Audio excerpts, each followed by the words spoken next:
Query and Company. I'm going to be keeping you company for the next few hours. You are not going to believe the company. This company. You're going to bankrupt your mama's company? At least I have the radio to keep me company. On 93.5 and 107.5, The Fan. Cleveland hit us with a hellacious punch early in the game. It was difficult to get the ball over half court, let alone score. Swing upstream isn't even the word. We were trying to go into a hurricane that was coming at us. The Pacers did almost every possible thing wrong that you could in the quarter. 5 of 16, 9 turnovers. They're down by 17 after one. Our thing is we just keep executing, we keep playing. Did a really good job situationally at the end, and obviously had to get lucky. You know, I think there were so many plays that led up to that moment that were so big. I mean, AA, Superman flew in, Michael Jordan from the top of the key with the tip dunk. Siakam missed them both, but Nesmith crashing to the goal, dunked it. Ben Mathurin, the last 2 games, has made plays that won't be spoken about enough. Thought he was really big there in the fourth, you know, getting some tip-ins and different things like that. It's 100-92. Turner bouncing down the left side of the lane. He laid it up too hard, but Mathurin grabbed it off the rim and slammed it with 2 hands. Tyrese hit another amazing shot to win the game. You don't see this very often, let alone twice in 1 week. 4 seconds to go. Halliburton for 3.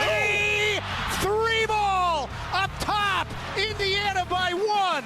1 and 1/10 seconds to go. Inbound. Merrill didn't get it off. And this rivals the Milwaukee finish. You have got to be kidding me. He enjoys the moments, you know, like you just saw. Quite frankly, that boy cold, man. Winning is fun. I love being in these situations. That's a total team win for us, and that's who we are. Yeah! Yeah! Yeah, you going home with a loss, buddy. Boom, baby! Boom, baby!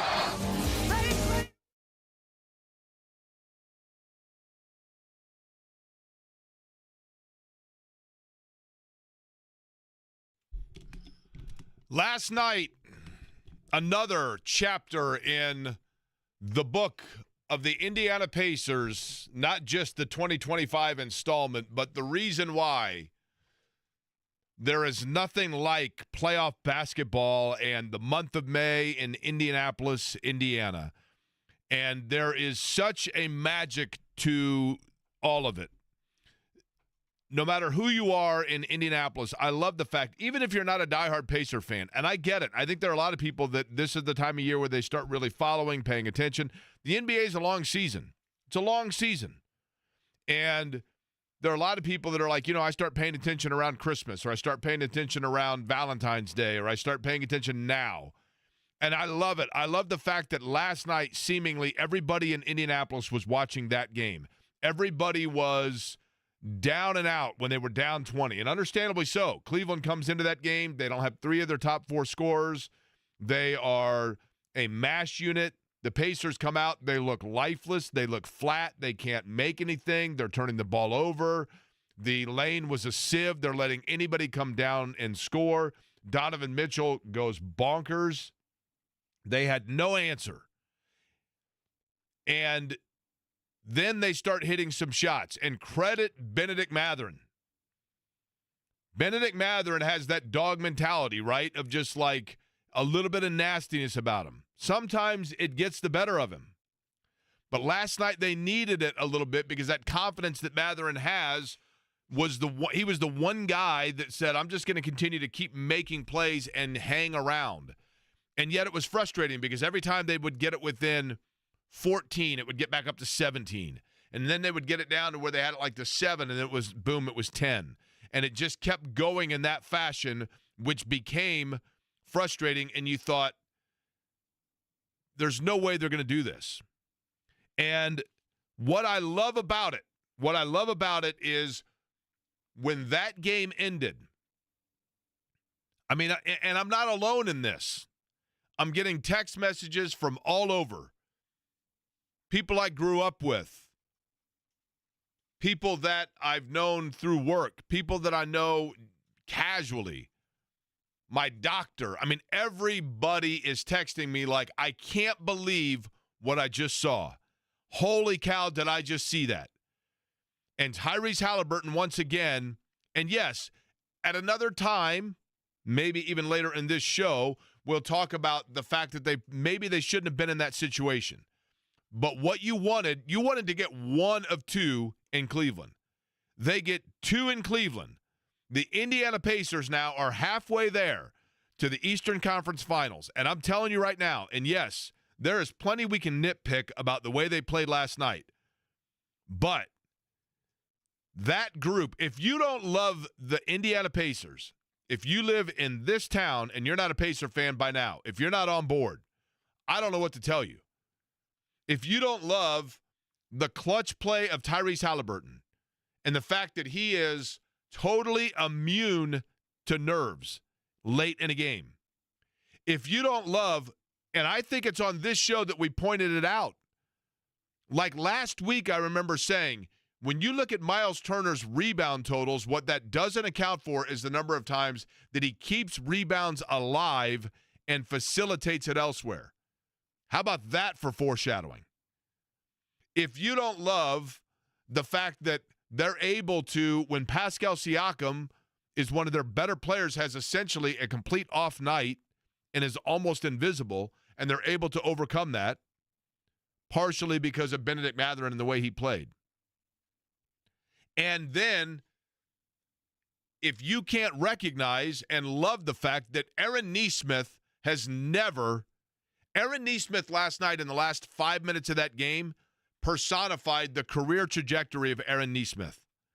When other people might have said that it was over, he said, no, I don't think so. And Tyrese Halliburton was the hero that hit the shot, but Benedict Mathurin and Aaron Nesmith were the heroes for getting them and keeping them within striking distance of that game last night. And that game last night is the exact reason why people are proud this morning to be a Pacer fan. Not for the, and listen, collectively, I heard you all. I saw it. Everybody did. Through the first three quarters of that game, I mean, I said it. It was as lifeless and lackluster a performance through certainly the first quarter, but for the first three quarters of that game as any that they've turned in this year. But when everybody else wrote them off, I think truly players on that team looked at a Benedict Mathurin, looked at an Aaron Nesmith, and at times it's been other guys. You know, Andrew Nembhard has had his turn of being that guy. But I think they looked at it and said, my teammate here hasn't given up. My brother here has not given up. My friend here has not given up. And so we are coming together, and collectively together, we're going to get this done. And that's exactly what happened. Last night was absolutely awesome. It's the reason that you wade through the regular season in the cold winter months and why you get on board and why everybody wants playoff basketball. Because what you saw last night was a team and a franchise that you had to be happy about. Now, don't get me wrong. They may turn around now, and who knows, maybe Cleveland comes in here and wins it in 6. I have no idea. But either way, I don't think that's going to happen. We're going to find out. Cleveland's either going to mail it in here or they're going to collectively get together and look like the team that's won over 60 games. But they got to get healthy first. But last night, there is so much to unpack from that. So much to unpack from it. But the key aspect of it and the key takeaway is the fact that, like you heard from that song right there, it's not over until it's over with this group. With this group, unbelievable what they're able to do.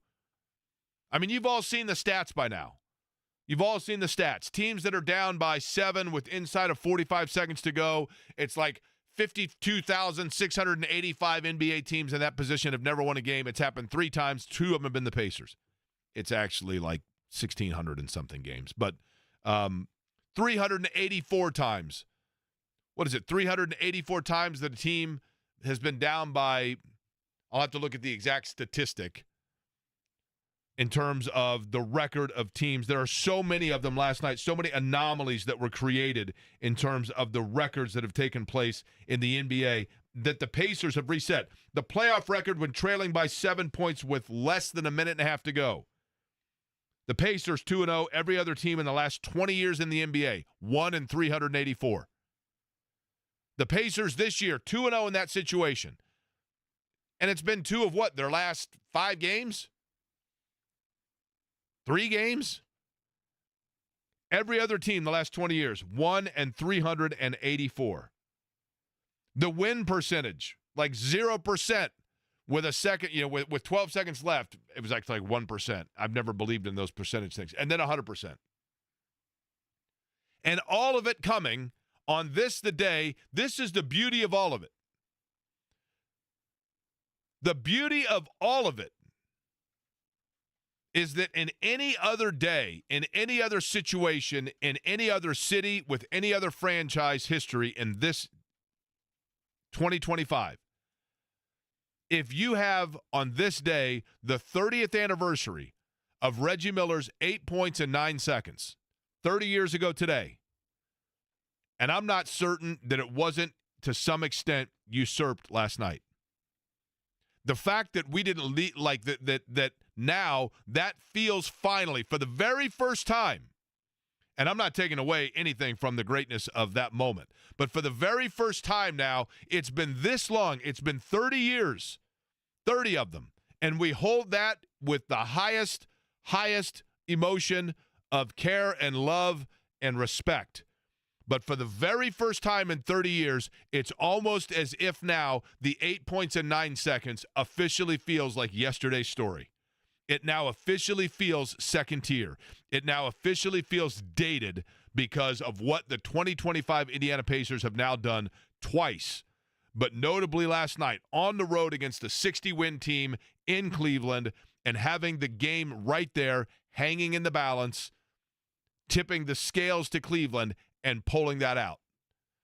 That was absolutely awesome. It was everything I can't wait over the course of today to just look. There are things that are of concern for that game. There are things that give you pause before Game 3, and there are a lot of questions still to be answered. But for the majority of today, we should basically celebrate it because last night spontaneously was a citywide party.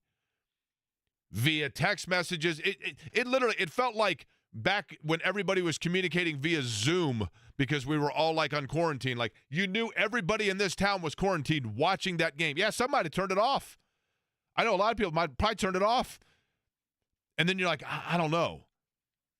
And open confession, open disclaimer.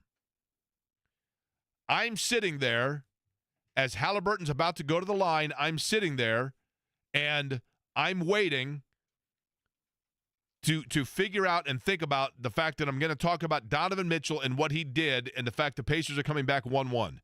Open disclaimer.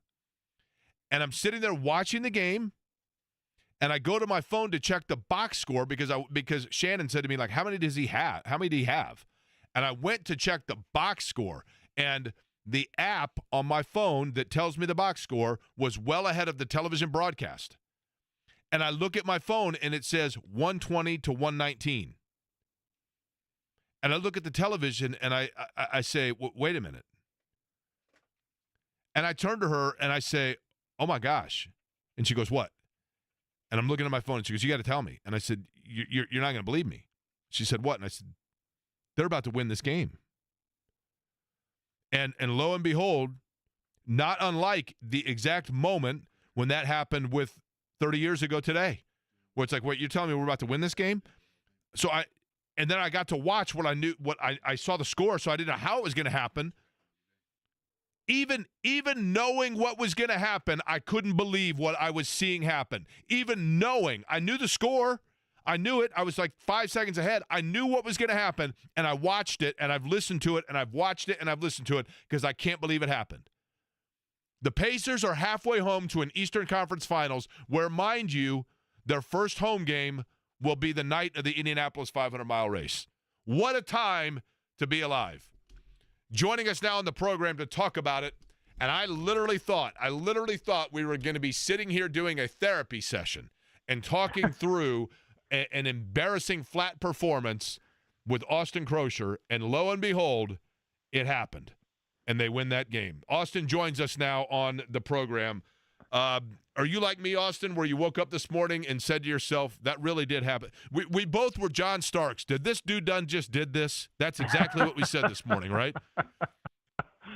Unbelievable.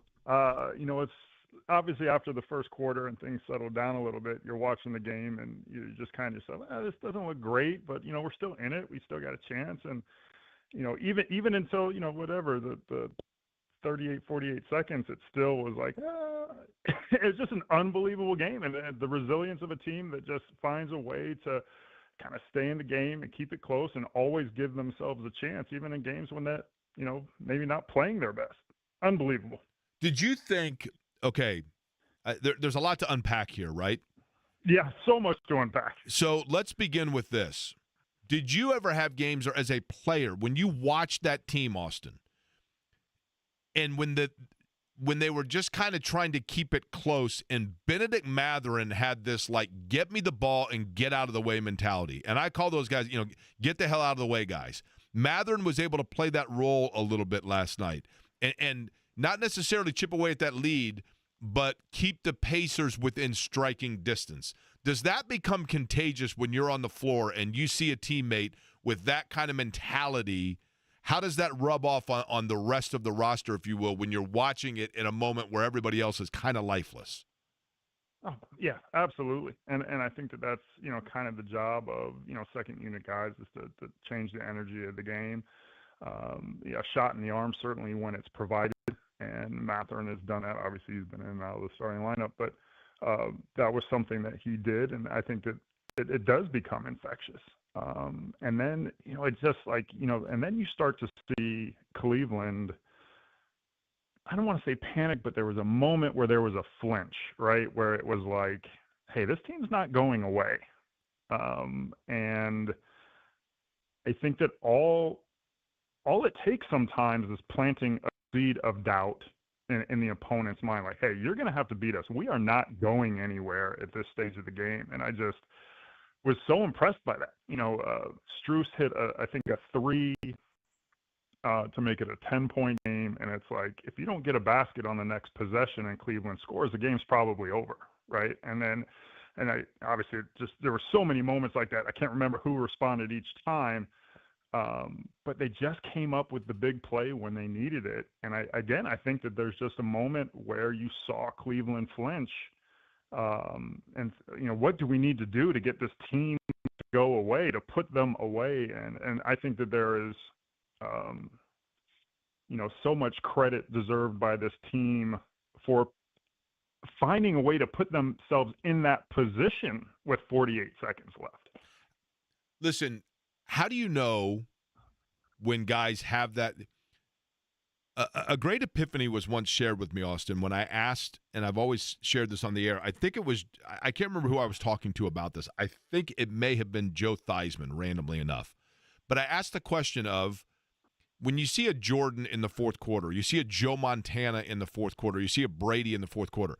If they can play that way in the fourth quarter, why don't they play that way the whole game? And what was shared to me was, what you're missing is, Jake, it's not that they're elevating their game. It's that they are immune to pressure, and therefore they are not tightening up when everyone else's game is dipping by 10%. Okay? Yeah. How do you know, Austin, as a teammate and as a player, or when you are watching this team, how do you know that those guys, that this group certainly has that? How was that identified to be able to put this group together? I mean, obviously I'm not, on the inner circle in terms of the personalities of the guys, but I think, one of the beautiful things about this team is that, it's not always the same person. We've seen Neesmith and Nembhard, we've seen Siakam, who, hasn't played particularly great, although in the first two games, although he did hit a couple of huge shots down the stretch, there's always someone there to step up. And, Halliburton was relatively quiet offensively until, kind of that fourth quarter. And I don't want to say it's by committee, because there's still stars on this team and there are big guys in Halliburton that step up. But, I thought one of the biggest signs, watching the game, I knew that the Pacers had a timeout when they got the offensive rebound. And, to me, there's no better coach in the NBA than Rick Carlisle. And drawing up sideline plays and the execution that we have seen from this team so many times. And you're thinking, are they going to call a timeout? And it's just the trust that he has in Halliburton. That doesn't come overnight, right? I mean, that comes from a history of being around this team, a history of being around an individual person, knowing that the defense isn't set. He can get them, whoever it might be, and that trust, right? And I think that the people that are in the know, that are in the inner circle of this team, realize that this is a special group. I do a local TV thing here on the NBA, and I've said it maybe the second half of the season on. I don't know if there's a better team in the NBA than the Pacers. Now, maybe some of the other very good teams have better talent at certain positions. They have star players, they have championship experience, those types of things. But when this team's playing the way that they can, you're not going to convince me there's a better team in the NBA. And I think in large part, defensively, they're so hard to prepare against because there are so many people, Jake, as you described, that have that personality. I mean, Neesmith's not afraid of the moment.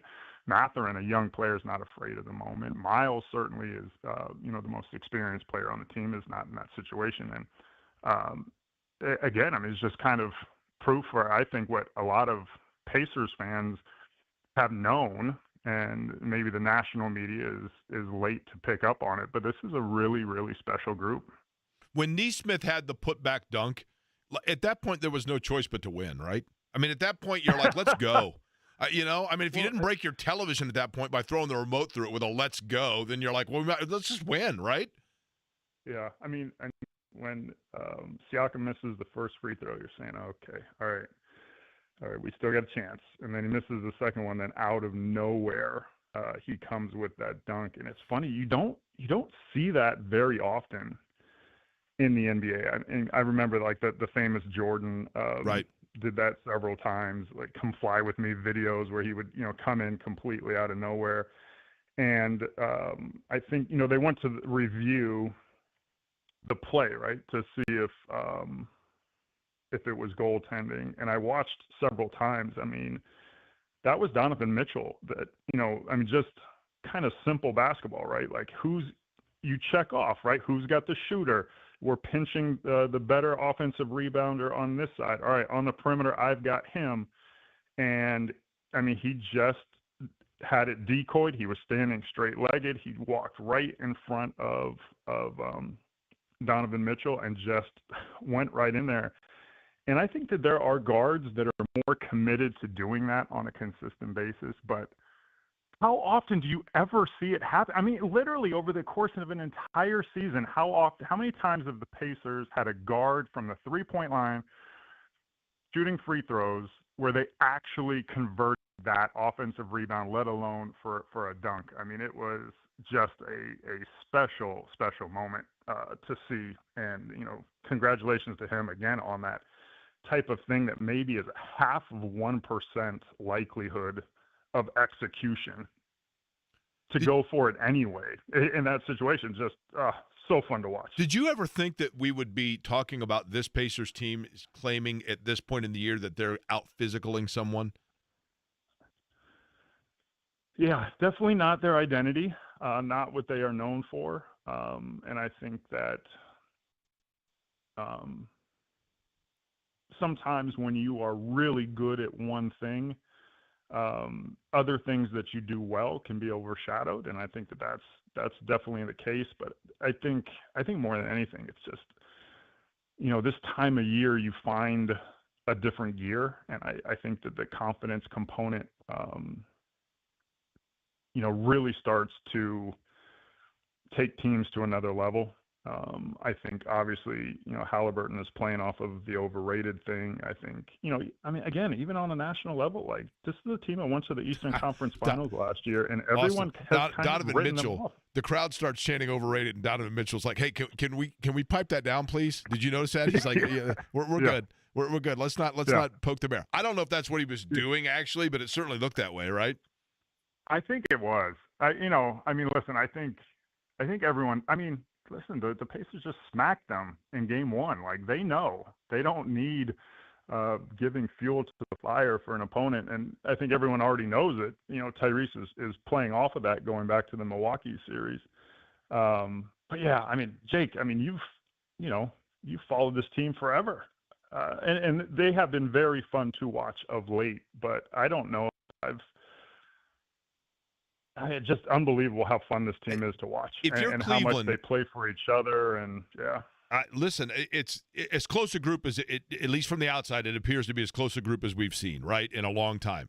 But if you're Cleveland, Austin, looking at it from the other side, and I'm playing devil's advocate here. I want everybody to understand that. But you're up 2-0 if you're Indiana. If you're Cleveland, are you looking at it and still feeling somewhat good because you did not have 3 of your top 4 leading scorers and you had the game within grasp?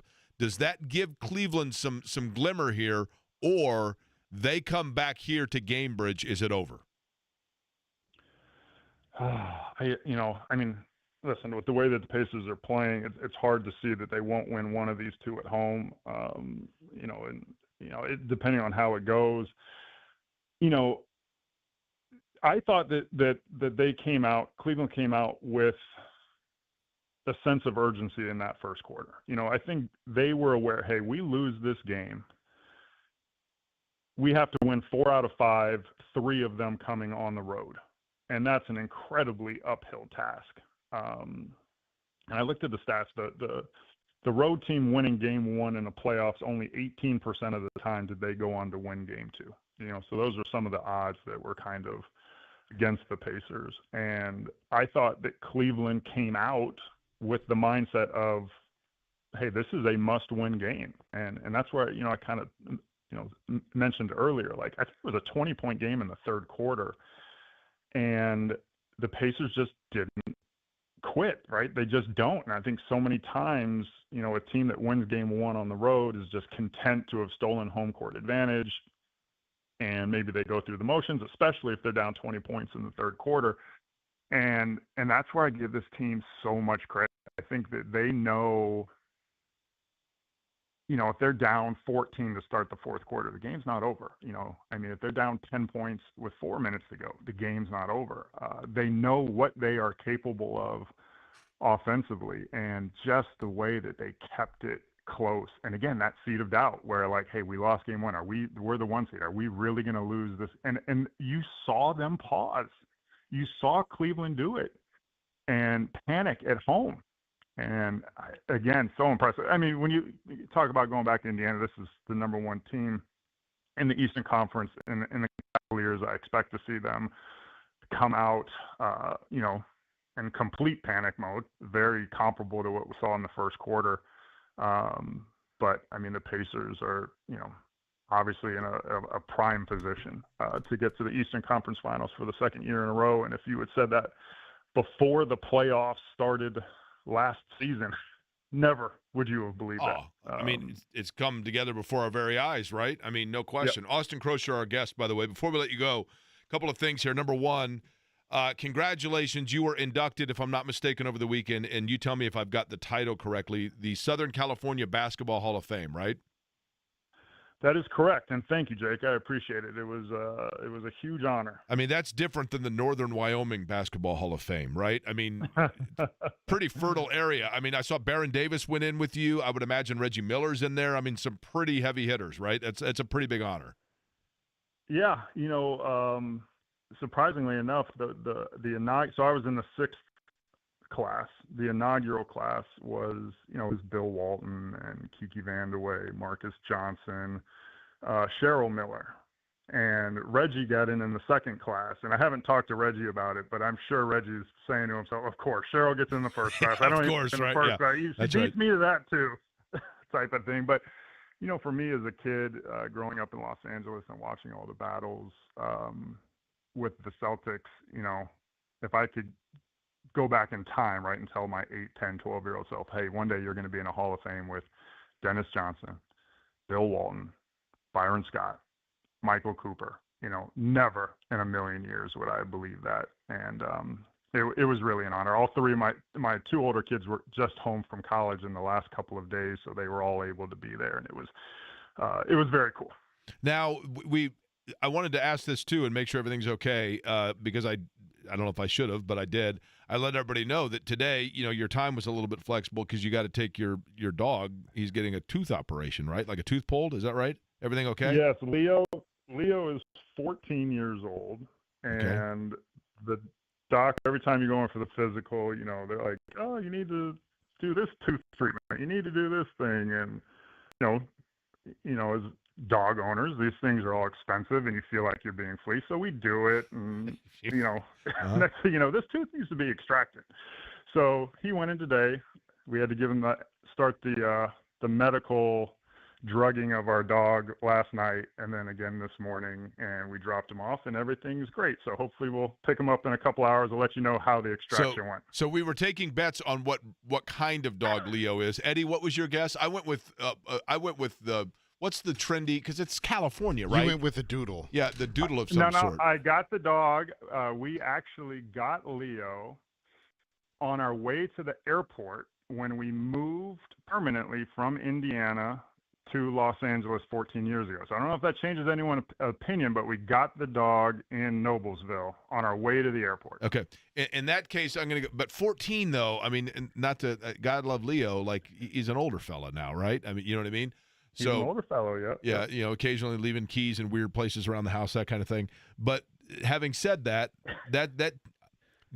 means that leads me to believe smaller type dog, right? And I said, did I not say yesterday, I could see Austin Croshere being one of these like Paris Hilton that has the little dog in a bag type thing on Rodeo Drive. Very bougie, right? That's Jeff Foster. Jeff has a little dog like that, and he carries it around on his shoulder, and it's very lovely.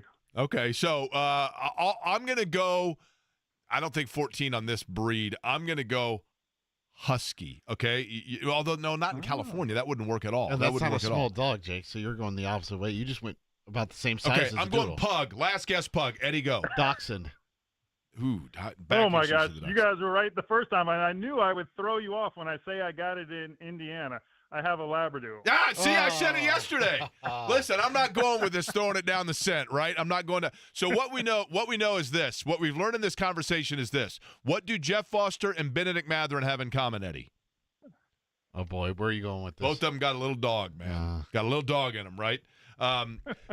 Austin, we appreciate it. Congratulations on the Hall of Fame. It was an awesome game last night. We will not tell anybody that you probably uttered at least 3 times this game's over, which is exactly what I did. I will admit it in the fourth quarter on numerous occasions. But it's the reason that we watch basketball, and it was absolutely awesome. I appreciate the perspective. And when they get to the finals, we're going to talk to you again. Let's do it. I love it. Anytime, guys. Appreciate it. I appreciate it. Austin Croshere joining us. A little bit cheap on that dog narrative, by the way. Threw us down the wrong scent. All right, we're way over. Listen, it's a celebratory day. Pacers up 2-0 on the Cleveland Cavaliers. We're going to celebrate all of it and take a look back over all of it over the course of today.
I'm telling you, I'll admit it. And, I am typically a very just kind of like even keel observer of games. And for so long, I have maintained or tried to an objectivity when it comes to sports and not like really like pushing all in on fandom, because that was how I was programmed to have to be, especially when working in television for so long. And last night during that game, it's like roles were reversed, because forever kind of my role when watching games, Shannon would gets very nervous during games and, wants to turn it off or change the channel, whatever else. And I'm the one that was always like, no, they're fine. And last night, admittedly, there were numerous occasions where I thought to myself, it's over. This game's over. I don't mean the series, but I'm like, this game's over. You knew you got 1 or 2 in Cleveland. You did what you had to do. It's over. It just seemed like, Eddie, would you agree that each time that it looked like the Pacers had a little mini run in them, Cleveland would hit a 3 or do something to answer, or Mitchell would score, right? Yeah, that's what it felt like. And I had a couple of degenerate friends, Jake, who had money on Cleveland last night. I think it's safe to say anyone friends with you automatically degenerate. But go ahead.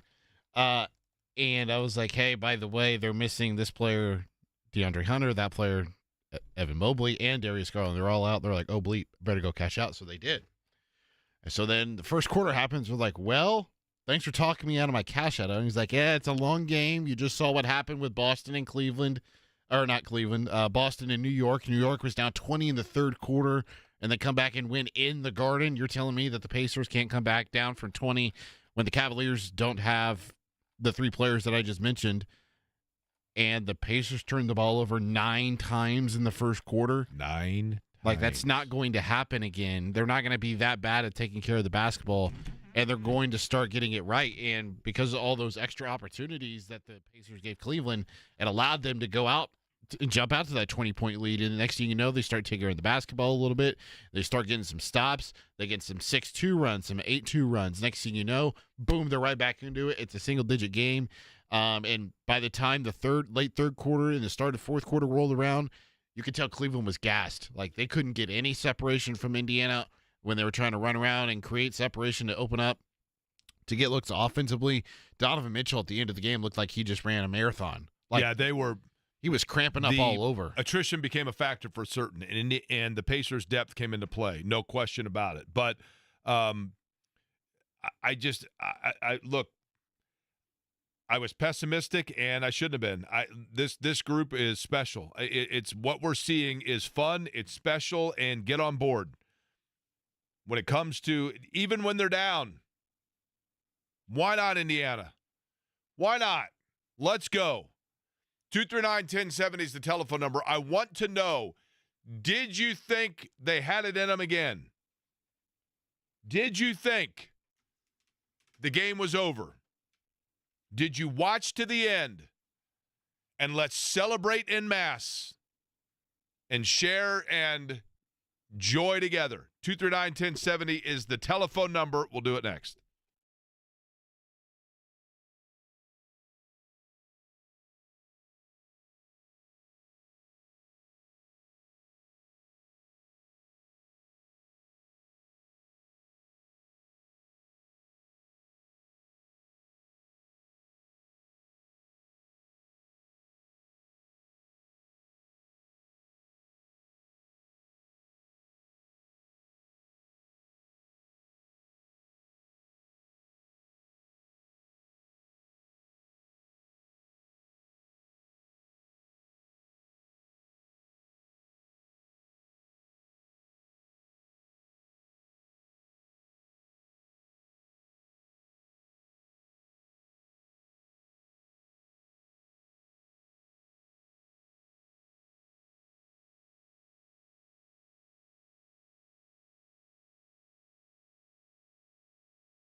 You know what that means? Let it out, baby. Talk it out, celebrate it out, cheer it out. I thought we were going to be doing a group therapy session today. I really did. And why wouldn't I? When you look at the history of teams in that situation in the playoffs, you don't ever see wins unless, of course, it's your Indiana Pacers. It's becoming – and here's the thing, though. Let's not make this a habit. Put games away, right? But I want to know your overall thoughts on it. We will begin. Eddie, where are we beginning here with our venture of phone calls? I think it's female listener 21, Chelsea. Whoa. Chelsea. Hello. How are you, Chelsea? I'm good. How are you? Chelsea, you are our 21st female listener in the history of this program. So go out and have yourself a beer. You're 21, baby. Wow. Go have a Surfside. Go have a Surfside. That's right. Chelsea, if you don't mind me asking, are you a regular listener of the program? No, not really. Mm-hmm. And so you just stumbled upon it today? Yeah, just lunchtime. Okay. I appreciate that. All right, so you were watching the game. And now, Chelsea, just out of curiosity, can you work us a little more into the rotation at lunch moving forward? Sure. Okay. I can do that. Yeah, we need all the help we can get here, Chelsea. We're trying to make it to June. Okay, Chelsea, what'd you think? Did you turn the game off? Give me your thoughts on last night. Well, normally I am glued to the TV and I don't miss a play. But last night I was, not liking what I was seeing. So I kind of was scrolling on my phone a little bit. And my husband, who, he's sort of like a take it or leave it kind of person, he said, I'm going to turn the game because you're not watching it. And I said, I'm looking up every once in a while. And I said, I just don't like what I'm seeing. And so, I was very concerned that they were going to they weren't going to win.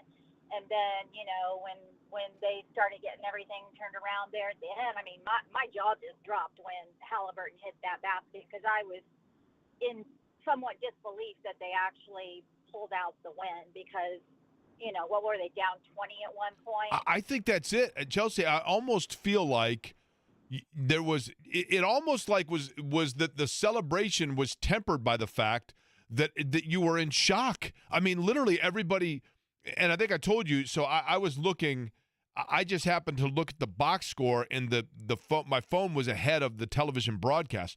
So I saw the score, and I'm like, wait a minute. Are they about to win this game? And I watched it knowing what was about to happen, and I still couldn't believe it. I mean, and we'll get into what put them in that position. But to begin with, we're going to celebrate the fact that they got out of that position. Let's go to John. John, what's up?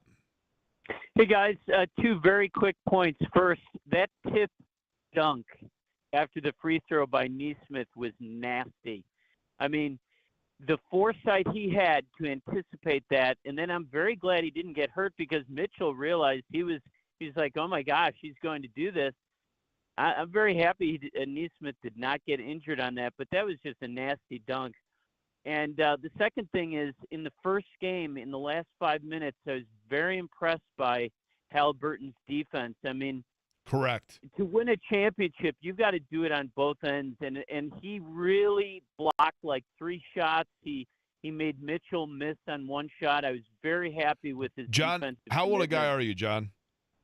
61. Okay, so you've been watching the Pacers a long time, right? I've been watching the NBA for a long time. Okay. Has Halliburton, in your opinion, in terms of clutch moments or great finishes, put himself into the stratosphere with Reggie Miller? Oh, I don't know. I mean, Miller, I guess, has done it over a longer period of time. But I will say this, that last night's performance, that last play, getting 4 points was unbelievable. Just an incredible individual performance. It was definitely that. And, again, we've seen it from him. I mean, we'll go over some of the numbers here later in the show in terms of his performance when it most matters. And it wasn't in New York. I guess maybe that's part of it, but still pretty darn impressive. Dale, What's up, Dale? How you doing, sir? You know, now Dale Sir's my dad. You can call me Jake, but I appreciate the sentiment. I'm well. How are you? Well, I'm doing it, but that's just the way I talk. I like that. I like that, Dale. You sound like a fun guy. Yeah, I am. Okay. So where'd you watch the game last night, Dale? I watch it at home, and I watch every Pacer game. And if it's on TV, I got it. All right. Fair enough. Did you think, how many times did you say to yourself it's over? I never say that. My buddy was watching it with me on TV, and he said, "Oh, this game over." I said, "Man, I guess you don't remember the last game or the Milwaukee game when it was like, what, 40 seconds, and they came back and won it." Now, Dale, let me ask you something. How old a fella are you, Dale? I'm 66. You sound like a fun guy, and I like the loyalty of watching every game, right? And I know that, like, during the regular season, how much – Chris and JJ and that group and appreciate it. I'm fortunate enough to go to a lot of the home games, but I'm just going to be rude here and invite myself. Can I come over to your place sometime and watch a game? Oh, no problem. That's anybody's invited to come to my house and watch the game. Oh, so hold on. So we're gonna do Dale's. Hold on, I got it right here. Dale's Pacer Party. Is that what we're doing? Oh, that sounds like a fun thing to me. Okay, so Dale, you're all in. I'll bring over some Surfside. I'll bring over whatever some Chicago's pizza, and we're just gonna sit and we're just gonna watch the game at Dale's house. Oh, that's fantastic. I got one thing to say. This is the sports capital of the world, and I got one thing I say is never count the Pacers out. Listen, Dale. I learned my lesson last night, and I usually don't. Last night, I will admit, I was frustrated like everybody else, and I'm like, look, there is no like sentimentality award here. There's no attaboy in terms of, yeah, you came from 20 back. This isn't Little League play. We're not going to give you some sort of participation trophy. You got to get a win. You got to get a win. And I thought it eluded them. But that was a hell of a finish and a hell of a comeback. We're going to continue celebrating it on the other side. So AJ, Jim, Ramon, 239-1070, the rest of you stick around. We'll get into what led them to that position. But for right now, I'm still making the executive decision. It's all about a citywide high five. We continue it next.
Cleveland hit us with a hellacious punch early in the game. It was difficult to get the ball over half court, let alone score. Swing upstream isn't even the word. We were trying to go into a hurricane that was coming at us. The Pacers did almost every possible thing wrong that you could in the quarter. 5 of 16, 9 turnovers. They're down by 17 after one. Our thing is we just keep executing, we keep playing. Did a really good job situationally at the end, and obviously had to get lucky. You know, I think there were so many plays that led up to that moment that were so big. I mean, AA, Superman flew in, Michael Jordan from the top of the key with the tip dunk. Siakam missed them both, but Neesmith crashing to the goal, dunked it. Ben Mathurin, the last 2 games, has made plays that won't be spoken about enough. Thought he was really big there in the fourth, you know, getting some tip-ins and different things like that. It's 100-92. Turner bouncing down the left side of the lane. He laid it up too hard, but Mathurin grabbed it off the rim and slammed it with 2 hands. Tyrese hit another amazing shot to win the game. You don't see this very often, let alone twice in 1 week. 4 seconds to go. Halliburton for 3! 3-ball up top. Indiana by 1. 1 and 1/10 seconds to go. Inbound. Merrill didn't get it off, and this rivals the Milwaukee finish. You have got to be kidding me. He enjoys the moments, you know, like you just saw. Quite frankly, that boy cold, man. Winning is fun. I love being in these situations. That's a total team win for us, and that's who we are. Yeah! Yeah! Yeah, you going home with a loss, buddy. Boom, baby! Boom, baby! Last night, you heard from Rick Carlisle there. You heard from Miles Turner, Tyrese Halliburton, Mark Boylan, Eddie Gill, and then Aaron Neesmith telling a fan that they're going home with a loss. And then, of course, that's how we feel from Aaron Neesmith. The Pacers now up 2-0 on the Cavs after a disastrous first quarter and first half and first 3 quarters for that matter. And you were down and out. You were PO'd. You were over it. You might have changed the channel. Might have decided to go to Netflix. For example, Nimhart is flustered. He might need to take the rest of the night off. We're going to get run out of the gym tonight, bro. This is embarrassing. We deserve to get beat by 30 tonight. Those texts were sent to me from someone's text conversation. Last night in the group text that I'm on, it came down to, basically what in the world is going on here? I actually sent the following to my group text. My buddy Rob said, Struce with the dagger. I said, Cleveland's missing 3 of their 4 leading scorers. This is a terrible effort through 3 quarters, to be honest. And then it happened. After somebody else had said they should be proud maybe that they came back from 20 down. And then all of a sudden, the text started rolling in. OMG, what in the world did I just witness? What a game. That was unreal. Holy cow. And the number of profanity-laced with exclamatory excitement that I got. Last night, the Pacers did exactly what is the reason that we watch playoff basketball. We love it in this town to be able to collectively get together and celebrate an unbelievable. Now, we need to still talk about the fact that there was a lot that needs to be improved. Their perimeter defense and allowing Cleveland to just go absolutely uncontested to the basket repeatedly was bothersome. Their inability to take care of the basketball through the first quarter and the first half was bothersome. The fact they were down 20 to a team that did not have 3 of its top 4 leading scorers was worrisome. But huge advantage now because you knew going into Cleveland you wanted to get 1. They got 2. They come back here now to Gainbridge Fieldhouse, and their work is 50% of the way done towards advancing to the Eastern Conference Finals. But still games to be played. But before we harp on the things that need to be improved upon and what we saw, let's simply go back to celebrating it and reliving the OMG what I just saw. And AJ will lead us off because it's the month of May. What's up, AJ? Hey, guys. How you doing? We are well. There's 3 times I've turned off the TV in disgust First one was the Tampa Bay Colts game, and then the two of them happened to be this week. So you haven't learned your lesson yet, AJ? No, well, actually, my mom called me up and said, "Hey, that was exciting, wasn't it?" And I was like, "What?" She goes, "The game." And I'm like, "What?" And she's like, "They won." And I'm like, "Hold on, I'll call you back. I got to check my YouTube highlights." So you literally did turn it off. I turned it off. I was, I think this with three of their starters gone, and it already happened. Lightning already struck, earlier this week. AJ, here's the thing. I'm going to ask a favor of you, and it's a big ask. You ready? Yep. I'm asking this on behalf of the city of Indianapolis. Okay? Got it. If the Pacers find themselves in the Eastern Conference Finals or the NBA Finals, and there is a game where they are down 7 or more in the final minute, don't you dare think about watching it. We need you turning your TV off, AJ. You have my word on it. I guess maybe Cleveland needs to come and make me watch the TV. That's it. We're superstitious at this point, AJ. So we'll let you know what happens, and the next day you can call in to celebrate it, but don't you dare think about sitting there and tuning in. We need you watching Naked and Afraid for the last minute and a half of each game. Now, hold on. Is this correct, Eddie, on line 5? Is it Sherry or Terry on line 5? It's Terry. Terry with a T, right? Yes. Terry, you are female listener number 22 of this program, and we couldn't be more thrilled. How are you? I am wonderful. How are you today? I can't complain, Terry. Did you watch the game? Oh, yes. I watched the game to the end, and I watched it again like I always do when they win. I record the games, and if they win, I watch it again. So, Terry, you're all in. You're Pacers through and through, right? Oh, yeah. I've been watching Pacers since the ABA days. I've been watching Pacers, so, yeah. Okay, now, Terry, here's my question. I'm going to ask you what I asked somebody earlier, okay? Mm-hmm. You've watched a lot of great players. You've seen Roger Brown. You've seen Reggie Miller. You've seen, the great clutch performances. Is Tyrese Halliburton putting himself in that category of Pacers lore? Oh, I would have to say yes. I watched the game with Reggie Miller in New York, and I'm the reason why they won, and that's my story, and I'm sticking to it. Now, do you go to games, Terry? Do you just, are you? Oh yeah, I go to the games. I'm going to the games Sunday, but yeah, I watch the games. I record all the games. I don't watch them again if they lose, but if they win, I always rewatch the game because my family always says, "Mama, you watching the game?" And I say, "Yeah." And then after it's over, I say the Pacers won again. Now, Terry, one other thing here. You ready? Yeah. Now, it's going to be I don't know how long you've been listening to the show today. Have you been listening for a while? I turned it on when I got back in the car, so I listened to it afterwards. I always listen to the game shows, and if the commentators or somebody I don't like and I can tell they don't want the Pacers to win, I listen to Mark Boyd.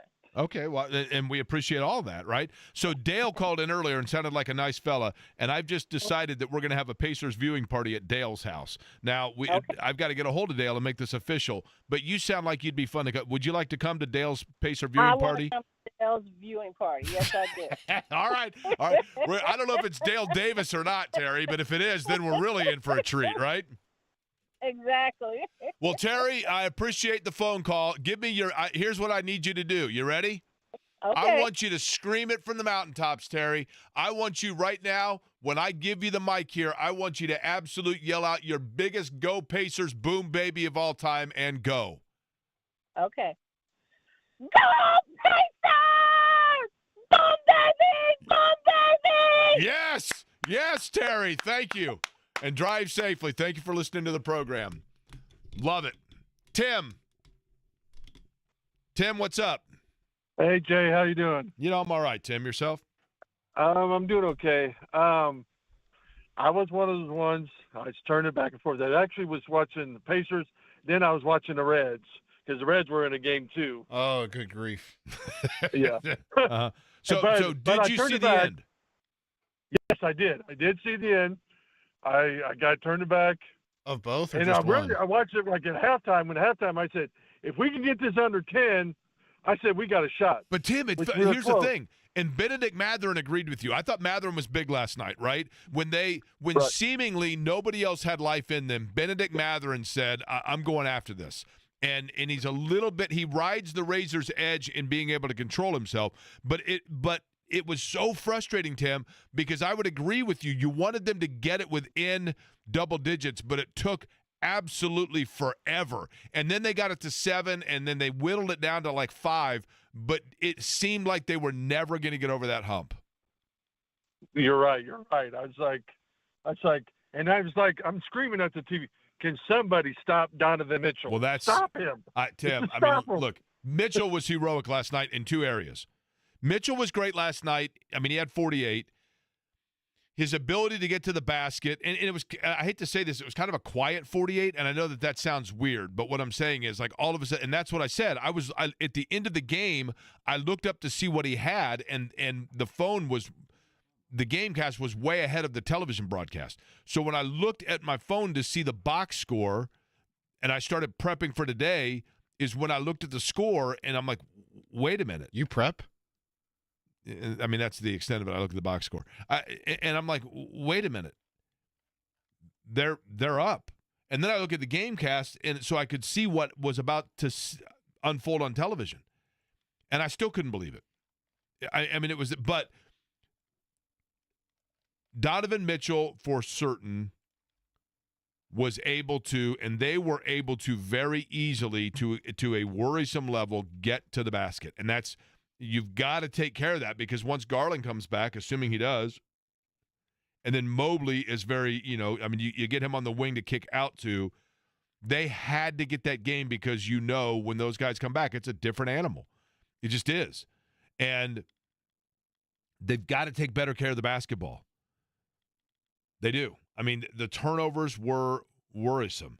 And at the end of the game, when Halliburton was at the line, I thought Atkinson made, and I understand why, but considering the time left on the clock, I think he deprioritized the rebound aspect of it to have shooters in the box, in the lane, free throw shooters, because he was anticipating that Halliburton would make both free throws, and you're still up, and you're going to get fouled.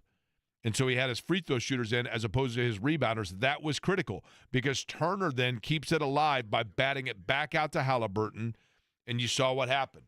And Donovan Mitchell was also a key in that game last night in an observatory fashion, in the fact that Mitchell, when the crowd started chanting overrated, Mitchell was quieting them. He looked like Peyton Manning at the line of scrimmage when people at the RCA Dome would be chanting.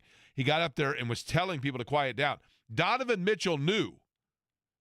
He knew, don't poke the bear here, because Tyrese Halliburton in games may look very, very, at times, pedestrian or lackluster. But in in-game situations, he is a different cat. He just is. And Nesmith was unbelievable last night, I thought. Nesmith and Mathurin get all the flowers. Nesmith's ability to, especially on that putback dunk, but he made several plays. Nesmith was he was the one guy that never counted them out. I'm not saying that the others didn't, but he carried them. He just did. Ramon. What's up, Ramon? Hey, Jake, how you doing? And boy, I tell you, I didn't ever cut it off, because after watching this three-point era, probably the last 10 to 15 years, a 20-point lead is like a 10-point lead now. So I would just always try to see what happens at the beginning of the fourth. When I saw it was like 12, I think it was, at the start of the fourth, I was like, okay, Cleveland got some problems, because they wasn't up, but they needed to be up 30, because Mitchell was by himself pretty much. I mean, they got 22 from Jared Allen, which is great from your center. I mean, Miles Turner matched him. But Mitchell basically was fighting on the perimeter 1-on-3, because Strus went cold. That other gentleman, the one took Garland's place, he was like 1 or 2 for 12 at one point, and he bad defensively. Threw away the inbounds pass. Nobody talked about that. Who was that? Nembhard got that steal? That was a terrible pass. Garland wouldn't have made that pass. The Pacers remind me of that 2018-19 Toronto team that just had a destiny about themselves. with OG and Kawhi and Siakam, and they've got something there. And if Boston, which I predict the Pacers to go ahead and take care of the series, if Boston wants to jack up 63s and play like a days ago, they're going to have some problems because the Pacers got 10. You make a great point, Ramon, because first off, it was Merrill that you're talking about, the other guy there that kind of went cold from three. He went cold. The thing to me, if you look last night at what happened, okay, and this is going to be the Pacers' strength. And again, we talked about this going into the playoffs. You know, I remember us saying on the show and discussing, and I wasn't saying emphatically this is what they should do. I just, you know, we were just sitting here brainstorming. And the thing about this Pacers team, aside from the cohesiveness, aside from their youth, and their youth, they have youth on their side in terms of their athleticism and, you know, fresh legs, if you will. But it's experienced youth because they've been through this before. They're battle-tested. But I remember we were talking going into the playoffs about their depth and saying, why, if you are a team that your calling card has been your depth, why go away from that? And credit to Rick Carlisle, he has not shortened the rotation in the postseason by saying, well, we have, you know, games between, so we don't need as many guys. No, they need as many guys because over the course of the game, the Pacers consistently, why is Indiana winning these games late? A couple of reasons. Number one, they never count themselves out. Number two, Tyrese Halliburton has huge chutzpah, right? Yeah, the Sam Cassell. Yes. Huge. Celebration he had last night. Right? But then you got guys like Nesmith. Aaron Nesmith is I'm telling you right now, there are two chants I want to hear at Gainbridge Fieldhouse when they come back here. Two chants. Answers. That's a good one, though, isn't it? I want to hear every time Tyrese Halliburton touches the ball, I want the crowd at Gainbridge to start chanting overrated. Overrated. Well, hold on. Could that be the other way? Overrated. Could that go the other way, though, since it's the home crowd and not the opposing crowd? No, you say it like as in to mock the fact, right? Yeah, and you're right. I mean, obviously, when the opposing crowd does it, it wakes him up. But here's the other one. When Aaron Nesmith is introduced or at the free throw line, we need to start chanting underrated. That guy is the most underrated player in the NBA. Aaron Nesmith is what every team needs. I'm telling you. I said it the other day. Find somebody in your life that loves you the way I love the game of Aaron Nesmith. I love Aaron Nesmith. He never stops. He makes every little play. He is behind every single thing. I'm telling you. And I'm not even overstating it. That dude, Aaron Nesmith, when he gets his every 2 weeks and he checks his direct deposit, he sees the same amount in his direct deposit that Isaac Okoro gets for the Cleveland Cavaliers. And he's locked in for 2 more years that way. That guy's the most underpaid, underrated, selfless player in the NBA. Every team needs themselves an Aaron Nesmith. And every coach loves themselves an Aaron Nesmith. And every fan base should love themselves an Aaron Nesmith. Because when he came flying through the lane and put back that dunk, which, by the way, he might have even been fouled on it. When he did that, right there, you thought to yourself, wait a minute. Because everybody else thought that game was over. The guy selling popcorn thought that game was over. Siakam misses that free throw, maybe even he thinks that game is over. I'm not trying to sell Siakam short. You get what I'm saying. The guy, Drew Carey, running around the street singing Cleveland Rocks, thought that game was over. John Fanta in his apartment in Cleveland thought that game was over. Everybody thought that game was over, and Aaron Nesmith comes flying through and puts back that dunk, and you're like, wait a minute. This team ain't dead.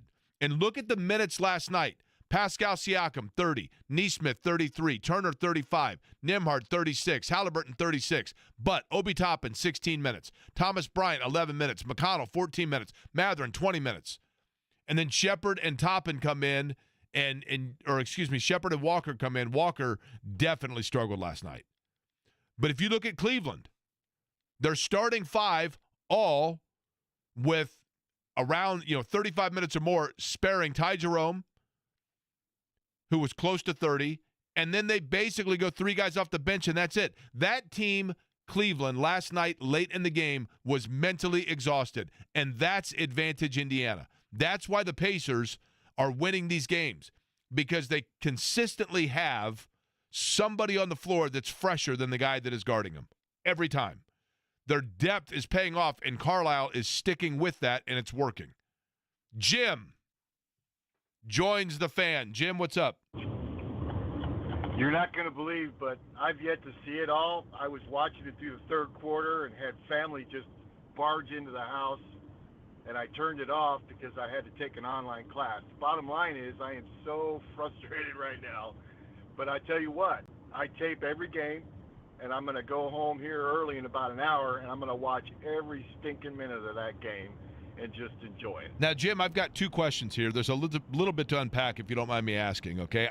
We've given you the spoiler alert on the game, so now you can enjoy it, right? Yes, sir. Family barged in. Now, that game started at 7, so that means you had family barging in like around 9. Do you mean family that you live with, or something unexpected happened? Everything okay at home? No, my mom's in the hospital, and I had some family come in from Virginia, and I wasn't expecting them. And Okay. I'm glad to see them. So they came to help out. Yeah. Okay. Right at the third quarter, and I'm like, and they just started cooking things and banging pots and pans, and I'm like, I'm going to bed. Okay. I hope everything's okay with your mom, by the way. I don't mean that to be flippant. She's doing well. She's doing well. Well, here's the thing, Jim. You live here in Indy? I live in Greenfield, but I work in Indy. Okay, so as you probably know if you listen to this program, I am 100% nocturnal, right? I give my number out on the regular basis, so lock it into your phone, and I'm being serious when I say this. Something happens in the middle of the night when the rest of the family that was banging pots and pans is asleep or unavailable and you need errands run, you let me know, because I am absolutely your late night guy. I'm being totally serious. I'm the late night guy, so you let me know. Second question is this. You said an online class. What are we taking class-wise online? I was updating my CPR license because I'm going to watch a couple of special needs kids this summer. Oh, man, I'll tell you what. You're not just a rock star, you're a hero, man. Very much appreciated, and we certainly hope the best for your mom, but enjoy watching the game as well with the family, and keep us posted on anything you might need, all right? I appreciate it, sir. All right, very much appreciated. All right, let's go to Dennis. Dennis joining the show. What's up, Dennis? Hey, how you doing today? Great win last night. I'm a teacher here. I'm actually in class during my prep period. The students already knew after a Pacers win, Mr. Nichols isn't assigning any work. Plus, it's the end of the year. We're going to chill, and we're going to have a little fun, and we're going to talk basketball. I cannot tell you, man, the excuses now online is that Halliburton's game is ugly. That's the excuse that they're going to now, which, hey, whatever you want to say, whatever excuse you want to use, hey, that's great. If it works, that is what we're going to go with, and that's what people don't understand about this Pacer team. I don't think they truly, really understand what we're all about. Tyrese is our superstar, yes, but at the same time, he's not. This is a team-oriented basketball organization. That's fair, man. From top to bottom. And I think, Dennis, Yes, go ahead. No, sorry. I was going to say, I think you make a great point, because if you look at like superstar heroic late game stuff, right? Reggie Miller is the benchmark in this town, right? I mean, Roger Brown, sure, but in the NBA era Pacers, Reggie Miller is the benchmark. And yet, Reggie Miller, early in his time here, you had Reggie Miller and you had Chuck Person on the roster together. They decide to go with Reggie as their guy. And then they built a roster that was built around facilitating and lifting up Reggie Miller. The Davises to get him free on the wings, to let Derek McKee to take the pressure off of Reggie as a defender, and et cetera. Everything was built around lifting up Reggie Miller. This team wasn't necessarily built and designed to lift Tyrese Halliburton, because as they were building it, they didn't know necessarily what they had all told. Nembhard and Halliburton acquired essentially at the same time frame, and then Neesmith in the trade, and it's all come together where his game has risen him, but they haven't necessarily built it for him. And with that, he still has put himself in that stratosphere. And so you are right. It is a more complete team, and that's what makes them so enjoyable. And what's so great about Tyrese is he understands that.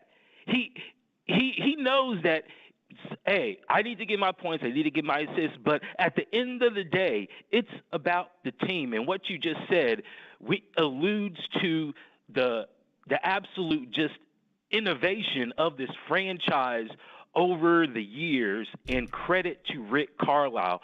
I'm 46. I've been listening to this team since the old days when all you could hear them on was 1070 at night. And my dad was just begging, hey, can we just get to 500? And now we're here. The Pacers, the organization, they have always known who they are and what they're working with. And they never had any illusions about it. And they built around that. Rick Carlisle, we remember him. He left us as an assistant. He went to Detroit. He gave that organization the chutzpah that you were just talking about. He comes back here. He gives us the chutzpah. He goes to Dallas. He gives them the chutzpah. Takes that big three Miami and then trashes them. He comes back here. He is a totally different guy, and he is able to evolve himself into someone who is able to say, you know what, this guy right here, this team right here, they have something that I can also learn from. Listen, Dennis, I love it, man. I mean, good call. I love it. And there's a lot that goes into all of that. And last night, if you were watching it, you might have been reminded of something that led you to know that that was going to happen. Because what I always say, things have precedent. I'll explain that, and we'll continue the conversation next.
So it's not totally unheard of what happened last night. In a weird way. Odd as that sounds. Not totally unheard of. You can look at things. Sports amazes me because a lot of times I see something and I'm like, wait a minute, I've seen this movie before. I've something happened here where I've seen this movie before, right? So when it comes to heroics in this town, when it comes to basketball and late game stuff, you've seen the good and the bad, right? 30 years ago today, okay? 30 years ago today, you all know what happened. But let's listen to what happened 30 years ago today in Madison Square Garden in New York City. Boom, baby! And hits the three from the high left, cutting the New York lead in half. Pacers still need some help. Oh, he threw it away. Reggie for three. Boom, baby! It's a tie ball game. Unbelievable. Okay, so 8 points in 9 seconds. Of course, you know what happened from there. Ewing misses the shot. Reggie gets the rebound, gets fouled, goes down, hits the 2 free throws. You know, Starks misses the free throws, the whole deal, right? Pacers win in New York 30 years ago today. We thought that was the creme de la creme. Last night, the Pacers find themselves in a situation where, yes, only twice in the history of the NBA playoffs when a team is down 7 or more in the fourth quarter or overtime, within like that last 40 seconds, only twice in 1,642 opportunities has a team won. One of them happened for the Pacers against Milwaukee. And you're sitting there thinking, can lightning strike twice again? Now, the Pacers find themselves even still after the steal, and it was a big one in the Siakam score, and then Halliburton gets fouled by Ty Jerome. And Tyrese Halliburton goes to the free throw line, makes the first free throw. Cleveland then, knowing that there's 12 seconds left, and their lead is now 2, Cleveland is assuming Halliburton's going to hit the second free throw and Indiana's going to foul, so Cleveland has free throw shooters there as opposed to rebounders. And as Halliburton, and I didn't even watch it in live time, it was after the fact, I'm watching it, and Halliburton at the free throw line because of a foul on Ty Jerome, and you're thinking of what could happen, and I thought, I've seen this movie before. And I went back to 2019 with Purdue and Virginia with a chance to go to the Final Four on the line, and Purdue up. And Virginia has a free throw shooter at the line who misses a free throw. It gets batted out, and they hit a shot to keep them alive. Now, here's how it sounded, and I'll tell you why there's precedent. When they needed a defensive rebound, it was Grady Eifert who secured it. 2-point game. Jerome, short, back tap, Diakite, a race for it, into the hands of Clark. Got a chance to win it here. Up the front, here's Diakite for the win. Okay, it actually was a tie. It was a missed identifier there by the announcer, but it was a tie that forced overtime, and Virginia went on to win. The guy at the free throw line there was Ty Jerome, who put Tyrese Halliburton in that position last night by committing the foul to send Halliburton to the line. And the play of the day, yes, in the box score is Halliburton, but listen to how it happened because there was something else that happened here. Second one is short, and it's rebounded by Halliburton. The Pacers have a timeout. Will they use it? No, they don't. Yes, they do have a timeout. 4 seconds to go. Halliburton for 3! 3-ball! Up top! Indiana by 1! 1 and 1/10 seconds to go. Inbound. Merrill didn't get it off, and this rivals the Milwaukee finish. You have got to be kidding me. So, yes, technically speaking, Halliburton got the rebound, but he got the rebound because it was tapped back by Miles Turner. And Ty Jerome had to be sitting there looking at that saying, I should have known better that there's precedent that off a free throw and a miss, the ball goes back out because Miles Turner kept that ball alive. And what have we talked about on this show? You cannot look at the rebounding totals of Miles Turner and always take that for face value of what he's doing in the interior, because on that play, he kept it alive. It was the perfect capsulation of behind-the-scenes heroes creating an opportunity for Halliburton to hit that shot. And by doing so, Halliburton, in front of a crowd that had chanted about how he was overrated, and a player that had nearly 50 in the game telling the crowd to quiet down because it's never over until it's over. And one of the game's biggest stars and media personalities caught on to all of it and said to the rest of the country, if you think this guy's overrated, you might want to quiet down. And I'll tell you who that is that gave big praise to Halliburton and let you hear it next.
Pacers last night, big time win. Awesome.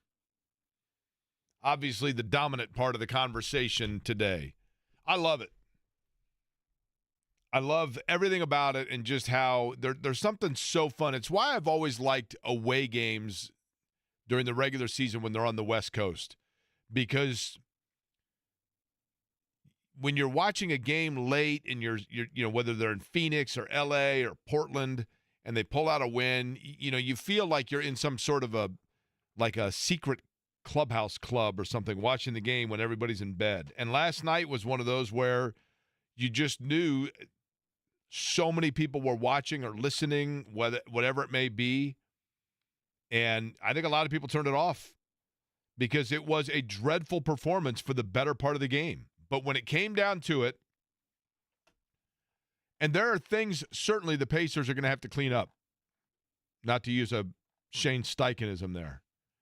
But there are things that they've got to take care of. And in particular, if Evan Mobley and DeAndre Hunter and, certainly Darius Garland are back in the game, it helps that they're going to be at Cambridge Fieldhouse.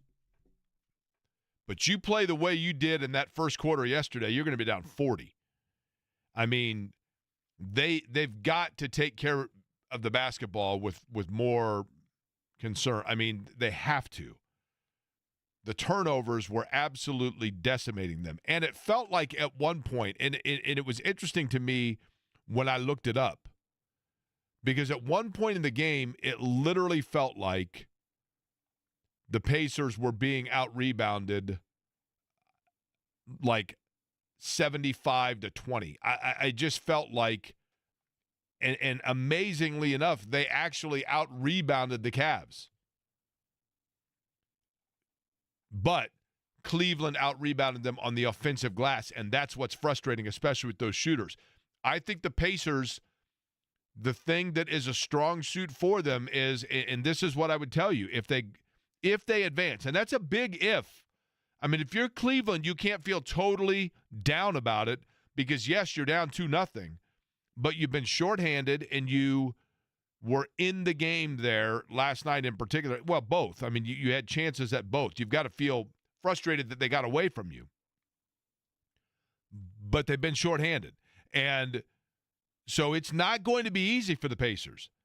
But in all games moving forward in these playoffs, one thing that we've learned, whether it be if they were to advance, whether it be Boston or New York, or whether it be against the Cavs, you're going to see teams shoot the ball from the outside remarkably better in the first 2.5 quarters than late in the game because your legs start to go away from you.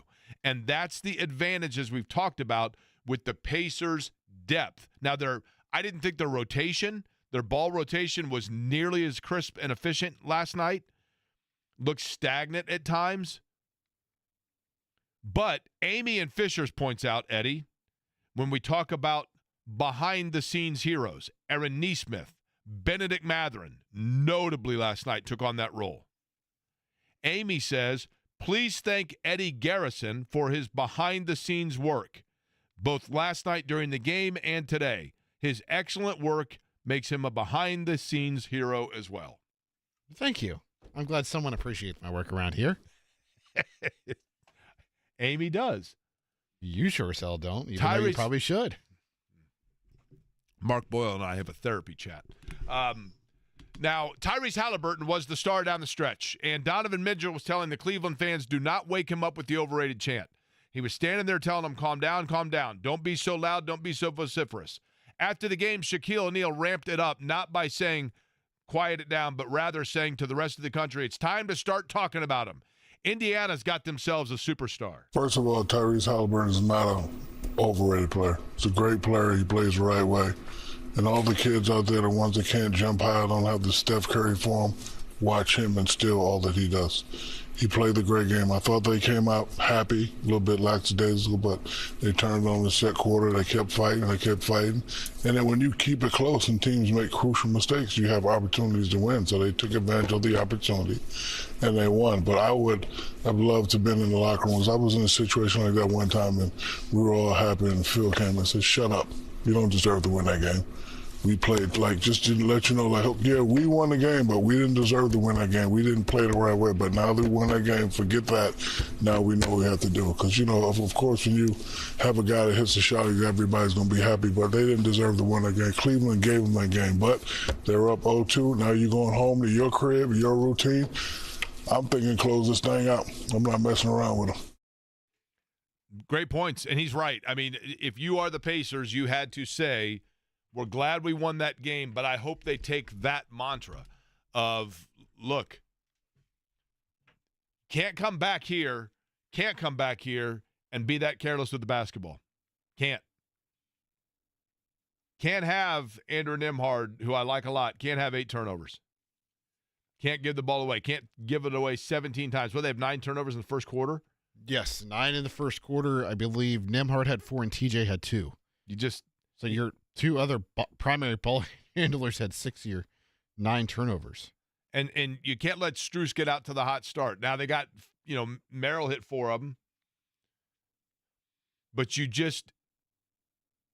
they looked lackadaisical and a little bit shell-shocked, did the Pacers, in the outset of that game. But I love the fact that they then put the shell shock on the Cavs. And I think they did it based on, we can sit here and talk all we want about they came back because they believed, there's no quit in them. I get all that. I think a big part of that is Ben Mathurin, who at times, there was a technical foul called, and I couldn't tell if it was on the bench or on Mathurin himself. It was a delay game. Is that what it was? Yeah, they got a warning in the first quarter, and then Mathurin held on to the basketball and got picked up it was a team technical, but. Because there are times where he's kind of riding that line where you're like, well, reel him in a little bit. But when they were down, Mathurin's confidence of he was a critical scorer when they most critically needed it, because he didn't necessarily get them back into the game, but he allowed them to hold on to it to the point where it didn't get totally away from them. And then Nesmith also made, and Nembhard, for the turnovers that Nembhard made early, he made big shots and a big play down the stretch. If they lose that game by 2 points, or a point or less, right? And I can't lose by less, but 2 points, let's say, I think there would be a different discussion about Mathurin, because he had 2 really, really boneheaded plays. You just mentioned one right there with holding on to the basketball, picking up the delay game, allowing Donovan Mitchell to go to the line and make a free throw.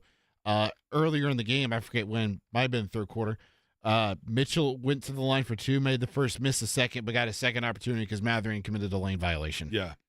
That's, again, right on the edge, right? And fortunately, it didn't cross over last night. Jonathan, what is going on, Jonathan? Hey, guys, I'm a longtime listener, first-time caller. Thanks so much for taking my call. Man, gentlemen, it's a great day to be an Indiana Pacer, man. Last night, I did not turn off the TV, but I was checking my phone a little bit, admittedly, towards kind of particularly that first half, because we weren't hitting shots, we were turning the ball over, and we were just playing real sloppy basketball. And I told myself, I was starting to get upset. I told myself, if you would have told me that we were going to go back to Indianapolis for Game 3, which, by the way, is going to be an absolute madhouse on Friday, but if you would have told me we're going back home for Game 3 with the series tied 1-1, I would have been elated, and I would have taken that. So I was checking my phone a little bit, watching the Braves-Reds game a little bit on my phone. I'm sorry. And then little by little, we started kind of hitting shots, putting something together, and I looked at my wife and I said, surely they're not going to win. Surely they can't win like this a second time. And here's the thing, guys. We're talking about 30 years ago, Reggie Miller hit that shot in Madison Square Garden. Now, here's the unfortunate thing for that gentleman is I was not alive when Reggie hit that shot. But 30 years from now, when I'm watching part 2 of the Winning Time documentary on ESPN about Tyrese and the Indiana Pacers, I'm going to tell my son, man, you should have seen the way those Indiana Pacers didn't quit, the way that Aaron Nesmith, Miles Turner, those guys were putting together incredible performances to get us back in that game. And then when the game counted, when the game was on the line, man, Tyrese hit an unbelievable shot. And lightning did, in fact, strike twice. in 1 week. It was an unbelievable game. And at the end of it, I looked at my wife. First off, when Tyrese hit that shot, the sound of the scream that came out of my body, I have never made a sound like that in 28 years. Jonathan, I'm telling you. Once that game was over. Like, I'm betting, you're going to laugh when I say this. When Reggie had I will tell you, 30 years ago today, when Reggie had the 8 points in 9 seconds, I was driving back from Bloomington. So I was on 465, like going all the way around 465. So I just gotten onto 465, and you could see in the car, there weren't a lot of people on the road, but you could see people in their cars like pumping their fists. I'm not kidding you. I'm not embellishing this. And then over there by that, wherever it is on the east side of 465, they have that like little boat place. Right there is when, as the game ended, I pulled over, and people were pulling over and high-fiving. It was a day that looked like today outside. And I'm telling you, last night, I feel like if you would have been in your neighborhood, Jonathan, you would have heard that scream from the entire neighborhood. Seemingly the entire city was collectively watching it. And what is May in Indianapolis? May in Indianapolis is the month where we feel good about ourselves, where we come out of the doldrums of winter and we celebrate and we collectively awaken. And last night it was Awaken, baby. And I hope people watched it all the way through, because I understand if they didn't. Did you say we got a hold of Pat, Eddie? Yes, sir. Pat Boylan going to join us? Yes, sir. All right. He will join us here in the 2 o'clock hour as we continue talking about Pacers up 2-0 on the Cavs.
Cleveland hit us with a hellacious punch early in the game.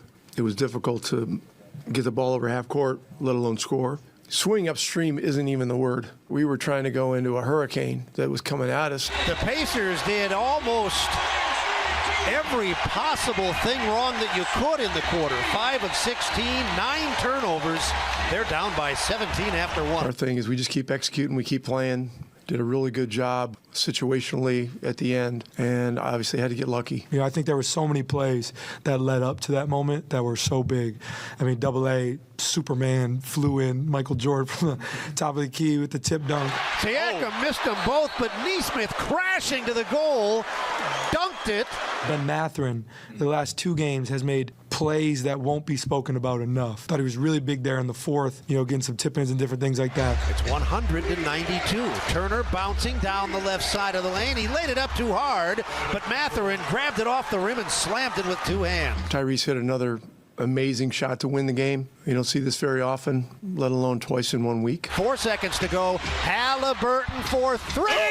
3-ball! Up top! Indiana by 1! 1 and 1/10 seconds to go. Inbound. Merrill didn't get it off, and this rivals the Milwaukee finish. You have got to be kidding me. He enjoys the moments, like you just saw. Quite frankly, that boy cold, man. Winning is fun. I love being in these situations. That's a total team win for us, and that's who we are. Yeah! Yeah! Yeah, you going home with a loss, buddy. Boom, baby! Boom, baby!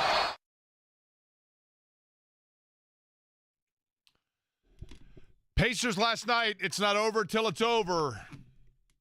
A lot of people thought that, in fact, that game last night was over, but Tyrese Halliburton had other ideas. You heard there from Rick Carlisle. You heard, obviously, from Miles Turner in that montage in terms of reaction. Tyrese Halliburton as well. Slick Leonard goes without saying. Mark Boyle last night on the call. Eddie Gill on the call. Pat Boylan was doing the reporting as well from the Indianapolis studios. Pacers now up 2-0 on the Cleveland Cavaliers. They are halfway home towards advancing to the Eastern Conference Finals in a series that, if it were to happen, would feature game number 3, the first home game in the conference finals on the evening, presumably, but certainly on the calendar day of the Indianapolis 500-mile race. But there is still a lot of basketball to be played between now and then. You would anticipate that Cleveland, who was down 3 of their 4 top scorers last night and still had a 20-point lead, will be coming into Gainbridge Fieldhouse for games 3 and 4, fully loaded, hoping to go back to Cleveland with things squared away. Pat Boylan joining us now on the program on the always busy, shockingly unsponsored guest line. Pat, I'll begin with this. We have been celebrating over the course of this day a miraculous finish for the Pacers. And I don't mean to bring you in under the bad news circumstances, but the reality is there are still things that could be considered troublesome for the Pacers last night that they have to eradicate before they get ready for game number 3. Were you surprised by their inability to take care of the basketball in the first quarter? Yes, and really for the game, the turnover number was much higher than it was during the regular season, and it was much higher than it was really the whole year. And if you look at games 1 and 2, that was an issue. But I actually would kind of spin that as a positive in that the Pacers won 2 games on the road, and one of their bigger strengths was a weakness in both of them, yet they still were able to find out ways to win. And I tend to think that's something that coming back home hopefully should help improve. It's near the very bottom of the list of things that worry me about this team in this series. Interestingly, Cleveland and Indiana had the exact same number of turnovers over the course of 82 games. They finished exactly tied. So, and by the way, for third fewest turnovers in the NBA. So both of these teams take great care of the ball. If you would have said you go into Cleveland and you take on a team with 64 wins, best record in the Eastern Conference, and we understand their injury situation last night, and then one of your biggest strengths as a team is ball control, and you turn it over at the rate that you did in each of the first 2 games and get hurt badly in points off of turnovers, and then won those 2 games. I mean, that doesn't really compute. So Yes, no question. There are areas that Rick Carlisle will be looking at on video, and they'll be looking to correct in between games 2 and 3 or improve in games 2 and 3. It's fascinating to me that one of their greatest strengths was not a strength in either of those first 2 games, and yet they came away with 2 road wins. Is it possible, Pat, or is it a misstatement to say that while Tyrese Halliburton was the hero of that game last night, he was not the most valuable player over the course of the game? Oh gosh, I guess it just depends on how you define it. But I think the definition of this team has been that question is not always easily answerable, at least when they're playing well. Tyrese is the Pacers' best player. He had just a sensational final stretch there. But, didn't have a great first half. His assist numbers were not the typical double digits that you were used to. It's hard for me, I guess, to go back and look at last night and everything that he did down the stretch. He got to the rim late in the final couple minutes, got to the free throw line, hit the heroic 3. I mean, it's hard for me, I guess, to look any other direction than his first, but the definition of when this team has success is that question is not easily answerable, typically, at least. And if you're going, Aaron Nesmith's direction with this, I mean, the game that he had, but really the playoffs that he's had so far, to me is maybe the underrated national story of the NBA playoffs so far. This guy has just been playing so well, and you think of his game and you might use the word solid or consistent to define him and his game, but that's really not doing it justice in the playoffs. He's been a playmaker. He's been a shot maker. And, him rising his game to the level that he has. Look, I mean, Tyrese has been great, and it's not been a terrific series for Siakam so far, but he had some great moments in round 1. But you expect that out of your stars, or at least you need it out of your stars to have, a decent level of success. But it's performances, in my opinion, that you've gotten from Aaron Nesmith and to almost that degree, Andrew Nembhard, that really raised this team's ceiling to another level. And I think no question when you look at the Pacers being, 6-1 here, 7 playoff games in. I mean, Tyrese and for the most part, Siakam have been really good in what you've needed out of them, but that's in large part due to, maybe secondary guys stepping up their game. And Aaron Nesmith has just had a splendid playoff so far. And it's good for him to get, kind of that national exposure because he's certainly not a household name nationally. Here's what, and Pat, Pat Boylan is the guest here. You're around this team and you interview these guys on the regular basis and you see it on a more inside level than most. So you correct me if I'm wrong in this statement. To me, what I most love about Aaron Nesmith is the fact that he makes these plays. He sometimes, like the putback last night, when you least expect it and they most need it, right? And yet, he seems to me it's one thing to have a guy that can do those things. It's another thing to have a guy that can do those things and expects nor desires any sort of accolade for it. He just seems like a dude that's like, I'm here to make plays and win games. I'm not here to be some sort of big-time superstar. I just want to win. I think that's rare. No question that's correct. He's even the most down-to-earth NBA players, tend to have an aura around them, just almost by default. They're stars in the greatest basketball league in the world, and even if they're not, a star in the NBA, typically they still have, you kind of have a feel about them that you're around an NBA player. I mean, there's just none of that with him. It's crazy. It's like he's your everyday guy that just so happens to be blessed with this incredible skill set. And then as he has risen his game, it's, look, if I don't touch the ball late, that's fine. I'm still going to grind. I'm still going to defend. I'm still going to make hustle plays. I'm still going to, be open and knock down the open shot when you get it to me.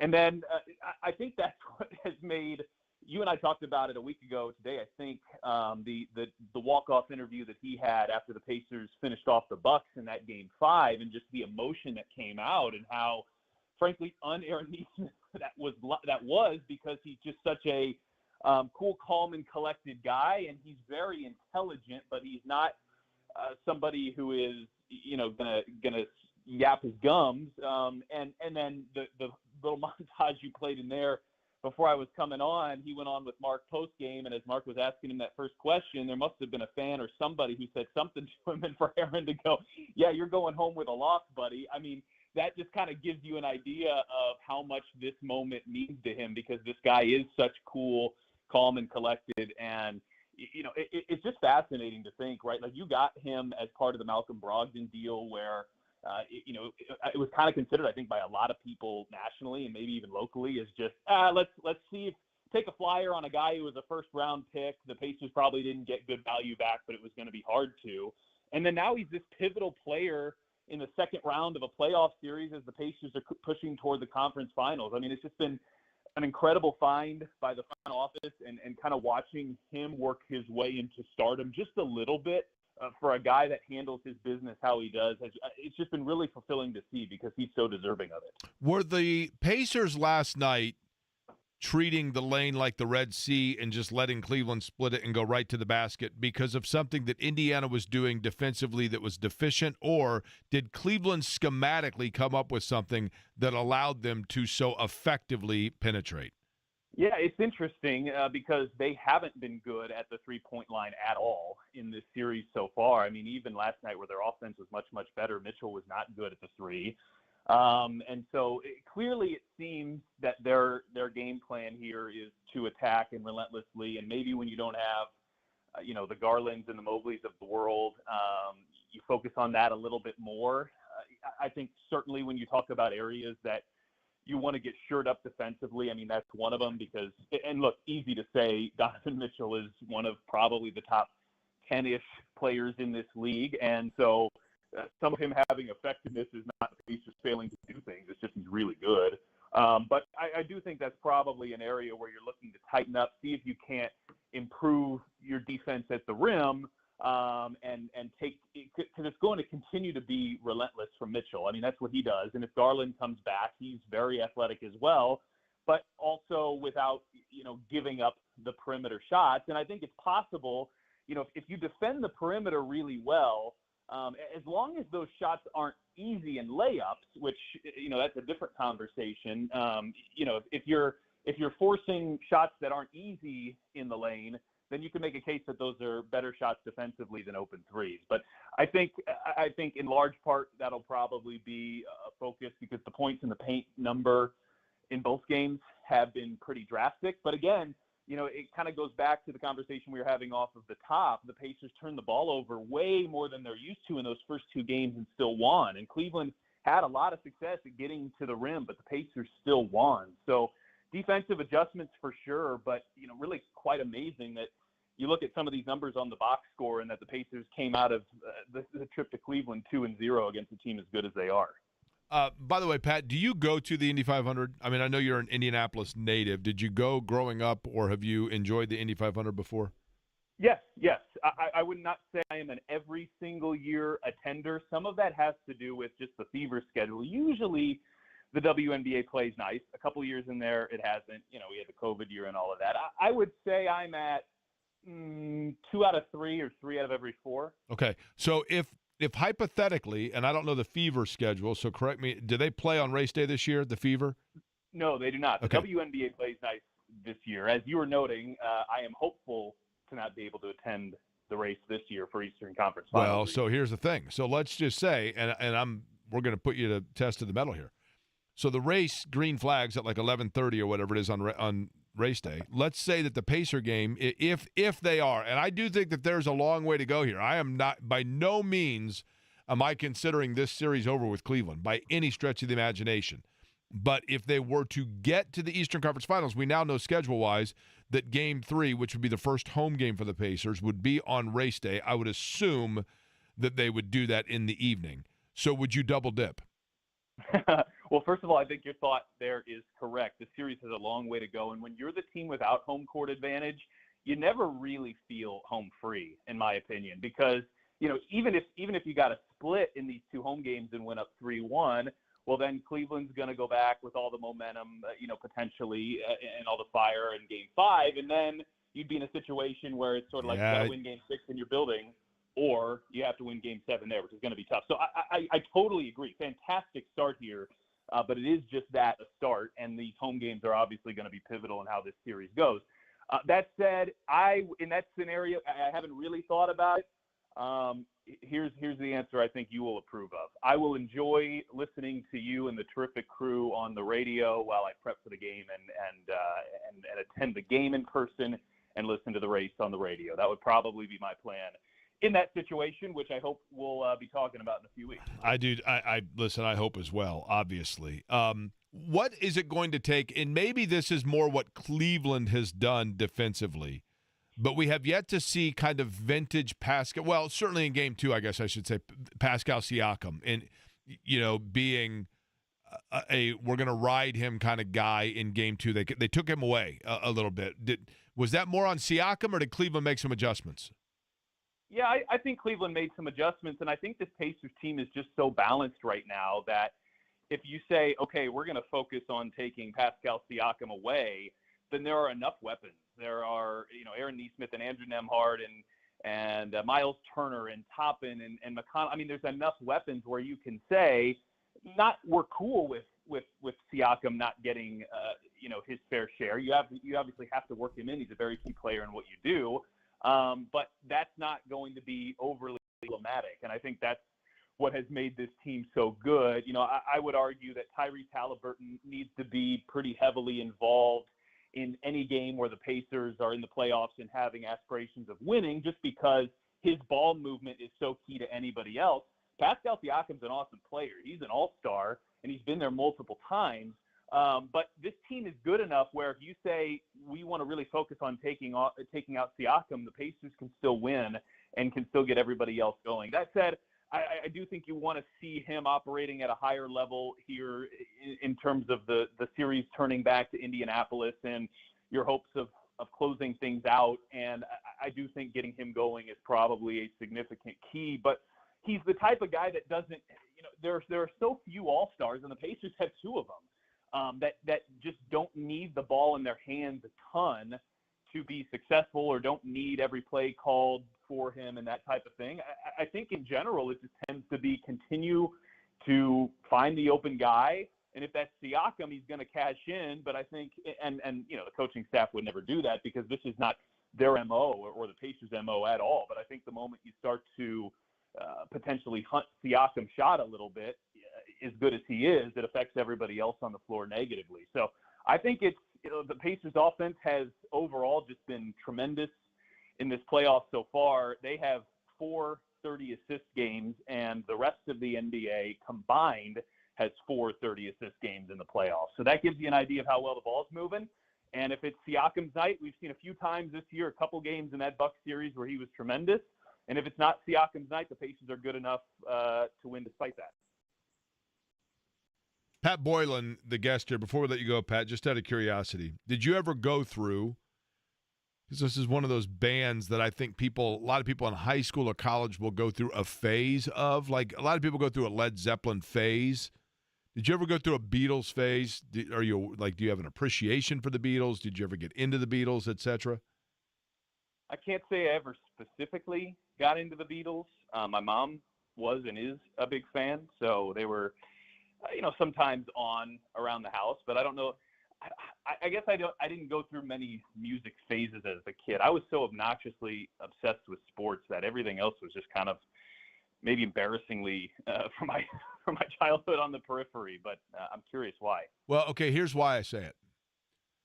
Paul McCartney and John Lennon is probably the greatest songwriting duo of all time.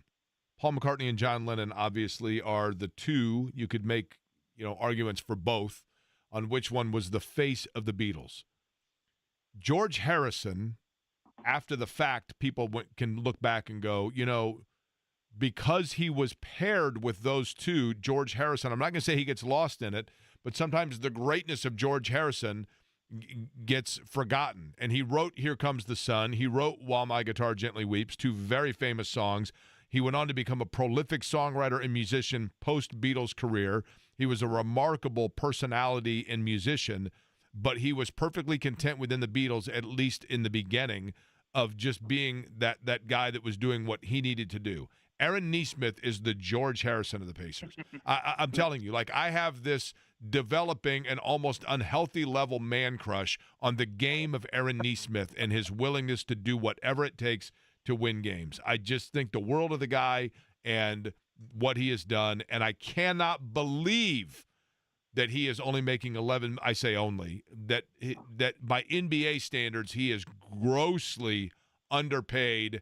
And of all the coups the Pacers have pulled off in the last dozen years, signing him early when they acquired him on basically a hope and a faith that he was going to develop is massive, massive, massive.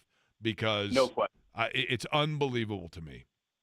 No question. I was having that conversation, in fact, last night with one of my brothers, and when you include the deal that Nembhard is on as well, I mean, those two guys are on team-friendly deals, and the Pacers, invested in those guys early, and it's certainly paying off. I mean, what you're seeing from Nesmith this year reminds me a lot of what you saw from Nembhard last year. It was kind of Nembhard's coming-out party in the playoffs last year. And by the way, that shouldn't be to ignore Nembhard. He had an interesting night last night. A ton of assists, more turnovers certainly than he would have liked. But this has been a great playoffs for Nembhard too.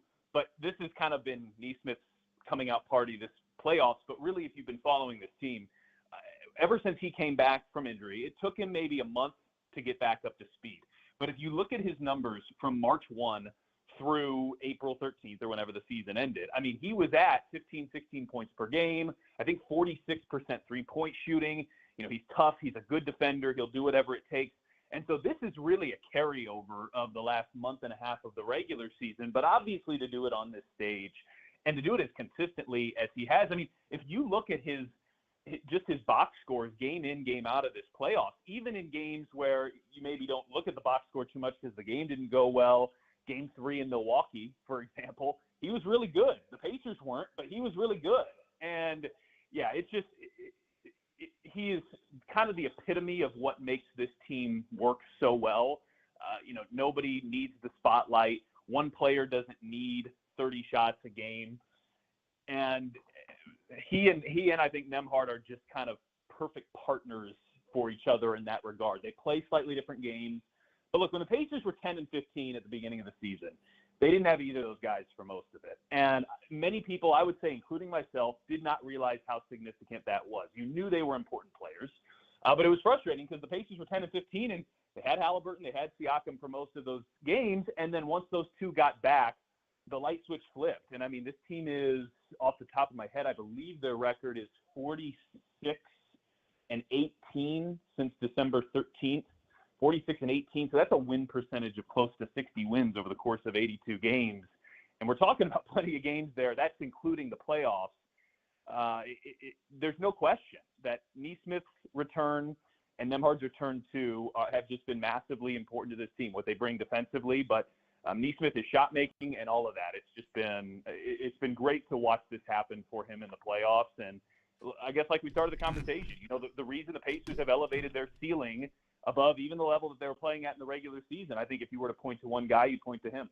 By the way, Miles Turner's the Ringo Starr of the Beatles or of the Pacers because people like to knock on him, but then when you look at it, you go, you know what? He was there for a long time. People thought it would be somebody else in the beginning, and as time grows on, you appreciate him more. And Miles Turner has absolutely these 3 hours are a Miles Turner appreciation zone because, and I know they are for John as well. I think he is a huge, huge part of the Pacers, and of course they're going to have to do everything they can to retain him, but that still remains for another day. Pat, appreciate the time as always. I know it's a busy time. Good calls last night, and appreciate the time today. Thanks, Jake. Appreciate it as well. Pat Boylan joining us on the program. There is news to get to beyond just the Pacers. One of them does have NBA tie-in, and the other one could potentially affect the Indianapolis Colts. We'll let you know next.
You know how far we've come as a city or as an NBA city?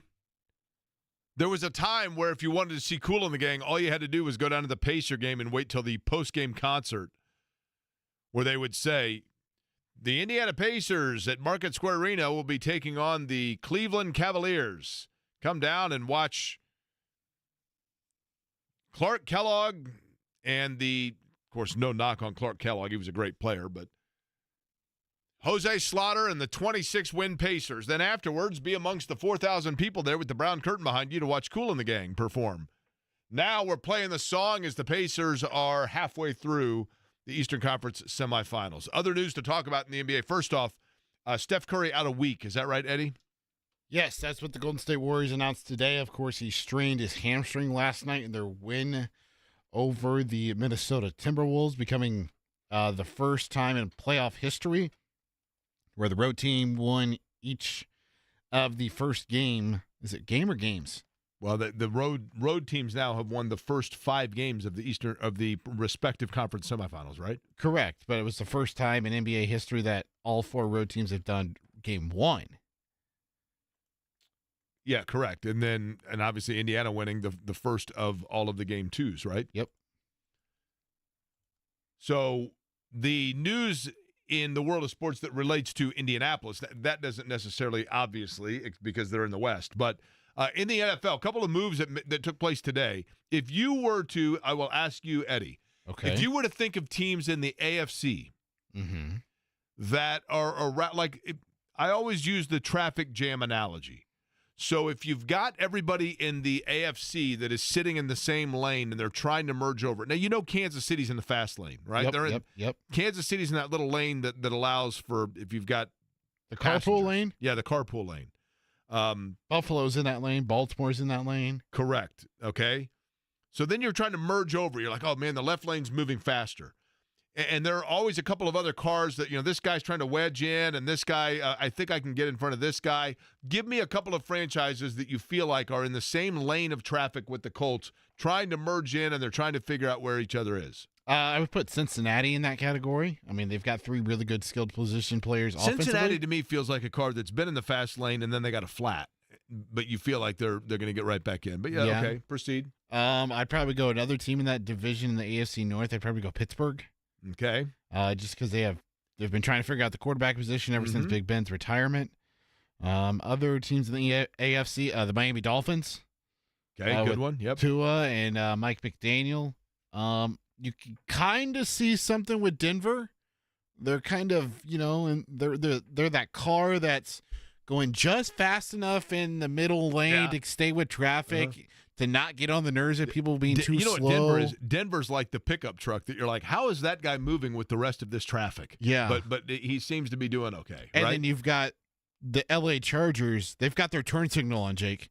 They're trying to go from the middle lane to the fast lane. That's correct. And the Chargers actually is the car that the Chargers are, well, like Chargers.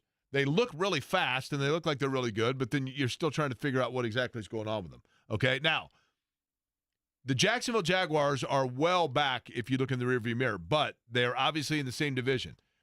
Just today they released Gabe Davis, which is only significant because they signed him, last year to a 3-year deal at the receiver position. The Jaguars seemingly continue to try to find any pieces they can to jumpstart Trevor Lawrence and get their offense going in any sort of pattern. You got to wonder how much time they have left for that. The other reason I brought it all up is because you mentioned Pittsburgh. Normally, what the Pittsburgh Steelers do would be totally irrelevant to an Indianapolis sports talk show, in particular in the month of May and during the NBA playoffs. But they today traded George Pickens to Dallas, and that is significant, not because of what it does for Dallas. Who cares? They're going to underachieve. But Pittsburgh themselves, they have a lot of question marks. And for a team that seemingly is right there always in the middle and late into the year is a potential wild card at worst candidate, it feels as though they are one that the Colts will be jockeying alongside in that AFC, area in the next year or two. And that's significant because he is one of their few really dynamic offensive talents. Now, apparently, he's a complete pain in the backside, right? And maybe that factors into this. I have no idea. But I thought it was interesting, though, only because that is I think if you look at the Colts, and the Colts have a ton of question marks. A ton. Hell, we go over them every day. By the way, isn't it kind of like, I don't know if it's ironic, coincidental, you've got Pittsburgh, who usually can tolerate a bunch of BS a player deals with because of Mike Tomlin. They're moving on from a player who is very animated and very emotional on the sidelines and oftentimes a diva for them. And he's being sent to the Dallas Cowboy. Yeah, fair. To the Dallas Cowboy, Jerry Jones? The king of divas themselves? Yes. No, I think what you have happen is this. Professional athletes are just like significant others. Okay? Or were they just trying to prevent the DK Metcalf George Pickens fight before it could happen? Well, that too, right? But they're like significant others in this regard. Do I need to have the sounder ready? Is this going to be bad? No, this is one of my better analogies, not my bad analogies. Okay. Well, wait and I have see. bad analogies. Okay, here we go. You ready? Okay, I'm ready. We have, as we know now, we have 22 female listeners on the program. Yes. So I can say this in both guy or female terms. For females, there's always that girl in your group of friends that falls for a guy that's a bad boy. He looks like Kelly Leak. He smokes cigarettes. He drives around on a Harley, and he's 15. No, but I'm saying girls like the bad boy, right? And the group of friends is always like, why in the world is Sherry going for that guy? He's that guy's a bad boy. He's a bad guy. He's a player, etc. He's an a-hole. Sherry is convinced that she's the one that will tame him, calm him down, and get him to turn a new leaf. For guys, we all are guilty of it. Everybody meets that one girl that is like way out of your league, very, very hot, kind of a party girl, and she actually follows through on plans every third time, and all of the guys are like, dude, what are you doing with this chick? She's crazy. You talking about your wife, Emily, or your girlfriend, Shannon, here, Jake? Which one is this? No. I'm talking like in your early, mid-20s days, right? So, and by the way, I had to do a thing at Channel 13 the other day, and they said, you're friends with Emily Longnecker, right? And I said, well, if you Google Jake Query wife, apparently I'm friends with her because that's what comes up. And then I said, but I've had the same girlfriend for a very long time, and Emily's friends with her, and all's well that is well. But, so, with guys, you always have that girl that guys are like, you know what? I know that, like, she's a wild child, but I think I really care. Like, she's smoking hot, and I like her, and I think that I can, like, she's going to turn the corner here. And then what a find this is going to be. Professional athlete ownership groups are the exact same way. Every franchise, every owner is convinced that they have a culture. They have a professional locker room. They have great leaders that are going to be able to turn around wild child, bad boy guys and crazy type players. Those that are constantly creating drama, those that actually follow through for every third team meeting, but they are so talented, you feel like you've got to give it a shot. Literally, if you talk to one thing I will say, I don't care who you're a fan of. I don't care if you're a fan of the Winnipeg Jets, the New York Jets. I don't care if you're a fan of the Atlanta Hawks or the St. Louis Battlehawks. I don't care if you're a fan of the St. Louis Cardinals or the Arizona Cardinals. Every single sports franchise out there, you are convinced your franchise is more professional, more dialed in, more buttoned down, and more mature with better leadership and better culture and better character than any other franchise. And that's why your franchise can take on projects of remodeling and renovating, problem attitudes, problem approach, problems. And that's why guys consistently get traded. And then invariably and inevitably, it blows up again. You watch. And it'll happen with him in Dallas. But good news for the Steelers, I guess. Potentially bad news for the Colts because the Steelers are one of those teams you'd rather not see in your lane.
It was awesome last night. It was definitely awesome. Pacers will be back in action on Friday for game number 3 at the Fieldhouse. Yes, on Friday. Is that a 7 or 7:30 start? That is a 7:30 start on Friday. Here's the thing. The Sancio Grand Prix, the Indy Next race, begins, I believe, at 6. So I'm going to have to get creative in my – you think I'll make it by halftime? Ooh. Just ask J&V to go. I'm sure Shannon would not hesitate. That's right. And then Sunday will be game number 4. That is at 8 o'clock on Mother's Day. So plenty of time to make sure that you are saying hi to Mom, or if you're obviously a parent, that your wife is taking care of for Mother's Day, etc., and enjoying the day and pamper her, and then be able to watch the game at 8 o'clock. But it's a great time of year, no question about it. We need your mom, by the way, Jake, Mrs. Query, to have another PSA announcement. We get the leaves in the fall. We need something for the spring, summer. What PSA is there for the spring, though? I don't know. That's the problem. I'll tell you the one that I get from my mom every year. When I was a kid in April, when my dad's father passed, my grandfather, the neighbors across the street, and this was actually a really, really kind gesture. And I don't know if this is customary, but it's I guess a friendly suggestion for people. When my grandfather passed away, the neighbors across the street, Lee and Jan Lurton, gave my parents a tree to plant in the front yard in honor of my grandfather. And it was a tree because he passed away in the spring that blooms every year in the spring. And every year in the week of the date that was when my grandfather passed away, my mom sends me a message that says, Grandpa Query's blooming.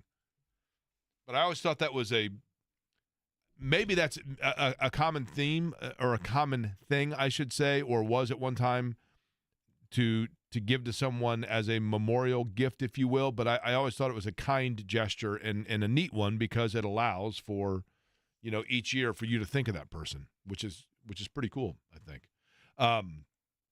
Big plans for the evening, Eddie? I've got some yard work to do. Oh, really? Uh-huh. You don't strike me as a yard work kind of guy. What do you mean? Well, I mean, like, you got to go out weeding, you're going to do weed whacking, you're going to mow the lawn, you're going to rototill. So I mowed half of it yesterday. I'll mow the other half today, and then I've got to do some hole filling from where the dogs have dug some holes in the yard. Aren't you allergic to grass? Pollen. Grass pollen. Pollen, okay. Which is the same thing, right? No. There's a difference. Well, I would think if you're allergic to cocoa, you're allergic to chocolate. Isn't one like just an ingredient in the other, or something along those lines? No, there's a difference between grass and pollen. There is? Mm-hmm. But pollen comes from grass, right? No, pollen comes from flowers. Didn't we have this discussion? Like the dandelion things. But hold on, you said you're allergic to grass pollen. Yes. So what is... Sulfur drugs. So no, hold on. If you're allergic to grass pollen, but pollen doesn't come from grass, then what is grass pollen? I'm confused. Okay. I've never really been explained. I've only been told, because I got the whole pricks in the back thing. I don't know. Mm-hmm. When I was a kid, I hated it. They're like, yeah, you're allergic to grass pollen and sulfur drugs. I was like, okay, cool. Now, I went one time, I thought I had allergies, and I went to the allergist, and they did the whole thing where they do the little testing thing where they poke you and all that fun stuff. But then they gave me a questionnaire, and they said, do you have reaction to any of the following? And I checked off like 5 things and gave it to them, and they came back and said, it looks like you're allergic to grass. They told me the 5 things I checked off. And I'm like, well, what do we do here? I just answered my own questions. I could have saved myself like $200. Pollen is a fine powder-like substance produced by male parts of grass. Okay, so it is in grass, right? Mm-hmm. Now, how do we know the male parts? And now, does each blade of grass are all? Let me ask you this, and the people down the hallway at the other station will love that we're having this conversation. So, does each blade of grass, both male and female, is all grass transgender? Is that what we're saying? Do we know? Are there debates about sports when it comes to your blade of grass? Are we aware? Maybe that's the case. Or if it's not, then just don't mow the male parts of the grass, right? So the male part of grass is called the stamen. Mm-hmm. That's the part that produces the pollen. And then the female part is called the pistil. The pistil, yes. Yeah. Well, that's true of a flower as well. Mm-hmm. Anything, right? Okay. Well. See the things you learn at the conclusion of this show? Educating and entertaining, Jake. That's what we try to do, right? It's what we try to do. What are you doing this evening, by the way? I am going, and I don't know when it's airing. I'm going to Fox 59 to do a segment with Chris Hagan about the Indy 500. I don't think that that's live for today. I think it's probably for a 500 special that they're doing. I'll be doing Beyond the Bricks tonight at 8 o'clock with Mike Thompson, as we will do kind of a trip down the audio history of the Speedway itself. And then tomorrow night at 7, I'll be on the trackside with Kurt Cavan, and then also Beyond the Bricks at 8 o'clock tomorrow night. Can I make a proclamation? Sure. Anytime during the month of May and you use the word like you're doing something, and in this case you're working with Hagan for an Indy 500 special, you have to say for an Indy 500 special. No, wait a minute. Do we have the breaking news sounder that we use is actually technically for the CBS special presentation? Of course, that would be Fox, so I guess it wouldn't be exactly that, but a special presentation nonetheless. But I would assume because the race is on Fox this year, that they are doing, pre-race shows or specials or whatever else. So I'm going in there. I'm not exactly certain when it airs, though, but that is my evening agenda. I love this time of year. I mean, it definitely ramps up, but I love it. You go kind of on an adrenaline blur, but it's a ton of fun. I love everything about it. I love the weather. I got to go over to IMS today and pick stuff up, and it gets me, ready and ramped up for the time. When we first started doing Beyond the Bricks, that was one of my favorite episodes when you guys went through all like the different car sponsorships and whatever, and like it was always the Marlboro 57 special. Every car back then was the something special, right? You are exactly right. The Fox 59 WXIN special. You are correct.